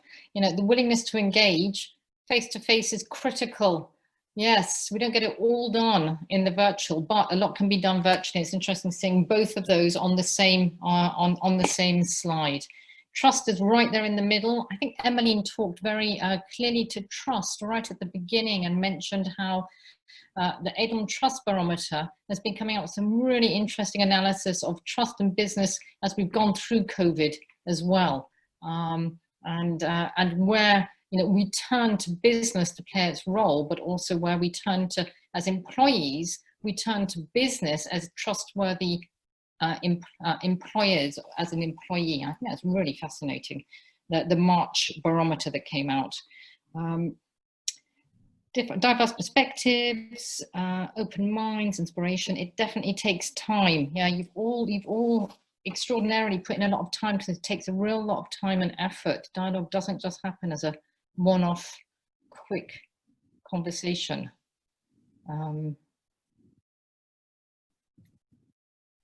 So right there in the center, the open mind, the trust, and the listening, and there's a lot that's around that, the basis for partnership, the search for synergies. Let's go on to the third one. So this is very much about you. What is your personal commitment to progressing the policy asks emerging from the SPD? And again, intentionally, this does put all of us on the spot. Respond however you want, but it is clearly about, and the intent right from the beginning, our objectives that we build a collective, we build a community through this dialogue. It is multi-stakeholder, but that individually you are taking this back somehow into the space that you actually operate in. And I think actually David actually talked to that just before he left, this idea that we all operate in overlapping but different spaces. So it'd be really useful to hear your, we'll dive into capability. Alain, you definitely made a mark with your capability.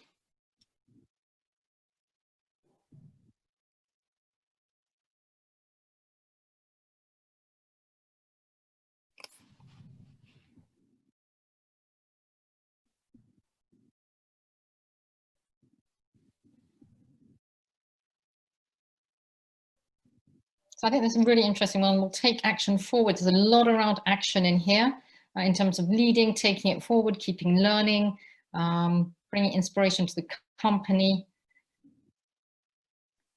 A lot of talk around collaboration.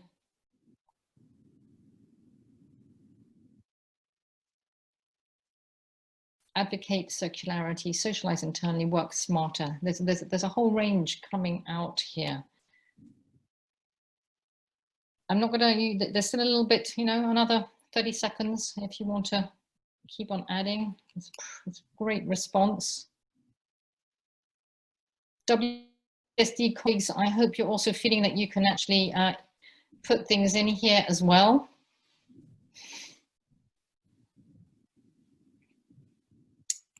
So as we start to sort of pull this together, I'm going to hand over to Claire, to Alain, and to Emmeline to then just pull together where we've got to and where we're going to next.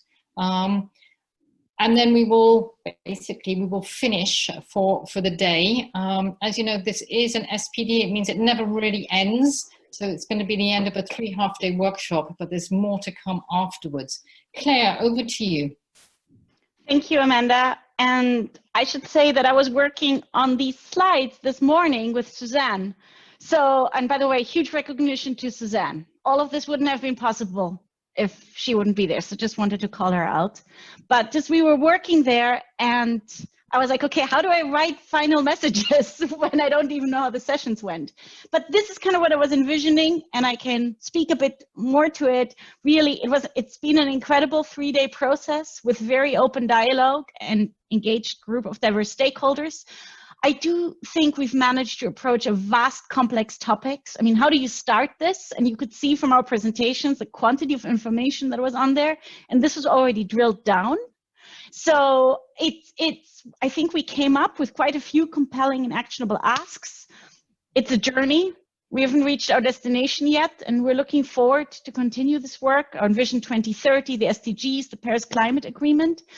We are working towards the Food System Summit, but this is not our final destination. I think it's a key milestone, but it's this continuation of work. So we don't just want to focus on the Food System Summit, although it's a key date, of course, that we're looking forward to. And I mean, this was what what I was brainstorming around this morning, I think the feedback that we received has been very good. It's been critical at points, and I've taken notes around what we should add, how we can improve. But altogether, I found it very encouraging. I have to say, I found it encouraging, and the feeling that I got is that there is real value in there, and that there is real value in there for policymakers. And that they were very curious and interested to see what's next. How can I learn more? Can you share the final papers? We would love to engage in this process. And the other one that really came through from our critical friends was the focus on partnership. And to hear this, from others, and to say, we see an opportunity for partnership, and we see an opportunity for the private sector to step up, and for the private sector to lead and to be a shining example, and we will support you. I mean, that's what I indirectly heard through. That I found really encouraging, and it made me smile. So yeah, that's where I should mention. I mean, I have to say thank you to this whole WBCSD team that has been working on this, and especially to Amanda. We'll have Alain and Emmeline present also, and I called out Suzanne, but I should mention Tamara and Emily and everybody really who has been working on this. Camilla, who couldn't join this session, but it's a big team effort. So just wanted to briefly call that out. Thanks a lot, Claire. Alain, do you want to come in with your reflections at the end of this part of our SPD? Sure. Thank you, Amanda, and thank you, Claire, for your nice words. I think indeed our team deserves commending, as well as all our colleagues outside who has reflected upon our different writings. I'm thinking of colleagues from FOLU and PwC. Who have been with us during the whole duration. Always a strange feeling for me. I share with Amanda the fact that we've gone through 5 such dialogues so far over the past 2.5 years.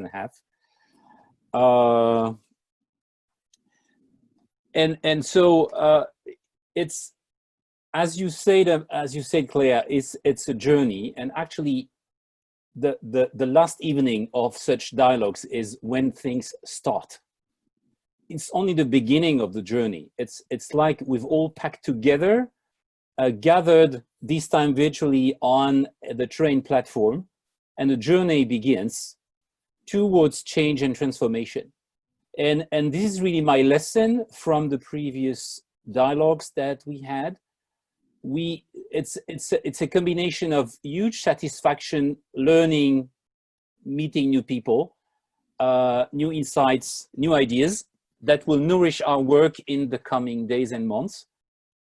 But it's also it's also the frustration that, well, yeah, we don't have a nice packed thing tonight. We won't even have it with a 2-pager or with a full report of or the roadmap chapter. But this is the momentum that this dialogue has started. And of course, this one is a new one because the 4 previous ones I'm referring to, 3 were fresh and 1 was with a P2B, where Science to Solutions dialogue, that's the first one on policy. You've all been amazing by often moving outside your comfort zone and trying to think out of the box, out of your daily operating mode, and trying to figure out what does it mean in terms of policy asks, which in a way refer a lot to our personal choices, our personal capabilities as individuals. When we purchase food, the choices we're making. The food which is given to our kids or grandkids at school. I mean, all that are things we are all personally concerned. And so I think it's a move that we've all made during these 3 days, thanks to the preparation and the facilitation. And Amanda, again, thank you so much. And so that's where we are. It's extremely exciting because I know, and I promise, it's only the beginning of the journey. Over. Thanks a lot, Alain. Emily, do you want to just pop in right now? Sure, and let everybody get free again. I want to thank everyone for really their time. I know it was long. It's not easy to get focused, stay focused for 3 days in a row. Yeah, I think we gathered a lot of information. As people were talking, I was thinking more about what's next. And I was thinking, you know, it's great that we will come up with a set of policy asks. First of all, we have to finalize this, and the devil is in the detail. So I think we'll get back to everyone with our suggestions of how this is going to be summarized and what our recommendations are going to be for policymakers. But then what's next? And I think this is really about change management. This is what we're trying to do in the companies, what all of you are trying to do in your organizations, is to change the way people are thinking and they're working every day. And when you think about change management, there are 5 steps. It's 1, request for change. This is what we're just doing. And then there is all of the rest, the impact analysis, the approval or deny, then the implementation of the change, and finally the review and reporting. So we are on a long journey. I hope with what we've done, we have tackled a big part of number 1, and we will really require everybody to push for those asks in the future. But then we have to take all of the other steps as well. And for that, indeed, as we said before, the collaboration with public partners through the Food System Summit, the discussions all of you have with different government representatives, etc., is going to be key. So we're just starting on this journey, but thank you so much. Nothing would have been feasible without any of you, your different voices and points of view that have really made this a very rich exchange, and also I think a quite strong basis for our future work and your future work. So good luck everyone, and hope to see you again by the time of the Food System Summit. Thank you so much, Emily. So just to very final slide, not with no expectation of anybody actually doing too much on it, because we will be sending this to you. Plus, as you've heard, you'll be getting a do fill it in, annotate while I'm talking right now if you feel like it. But everybody else who's already left today, there's been a whole range of people coming and going a little bit. Everyone will get this. We really do want to learn. It's been a real privilege and honor for me to be part of this crew. And I'm not going to repeat what everybody has said. Apart from that, I actually really do strongly believe that as a group, as 32 people, multi-stakeholder group, you are really onto something here. You're onto something which as a group of members of WBCSD you could not do on your own. You're onto something as think tanks, scientists, researchers, civil society, you could not do on your own either. And I think this is very much part of the purpose of why we actually create these dialogue spaces. This is it for us. We will, as always, informally keep the Zoom open for the next little while if people want to stay on and chat and celebrate with us. But we are pretty much done at this point, so thank you so much.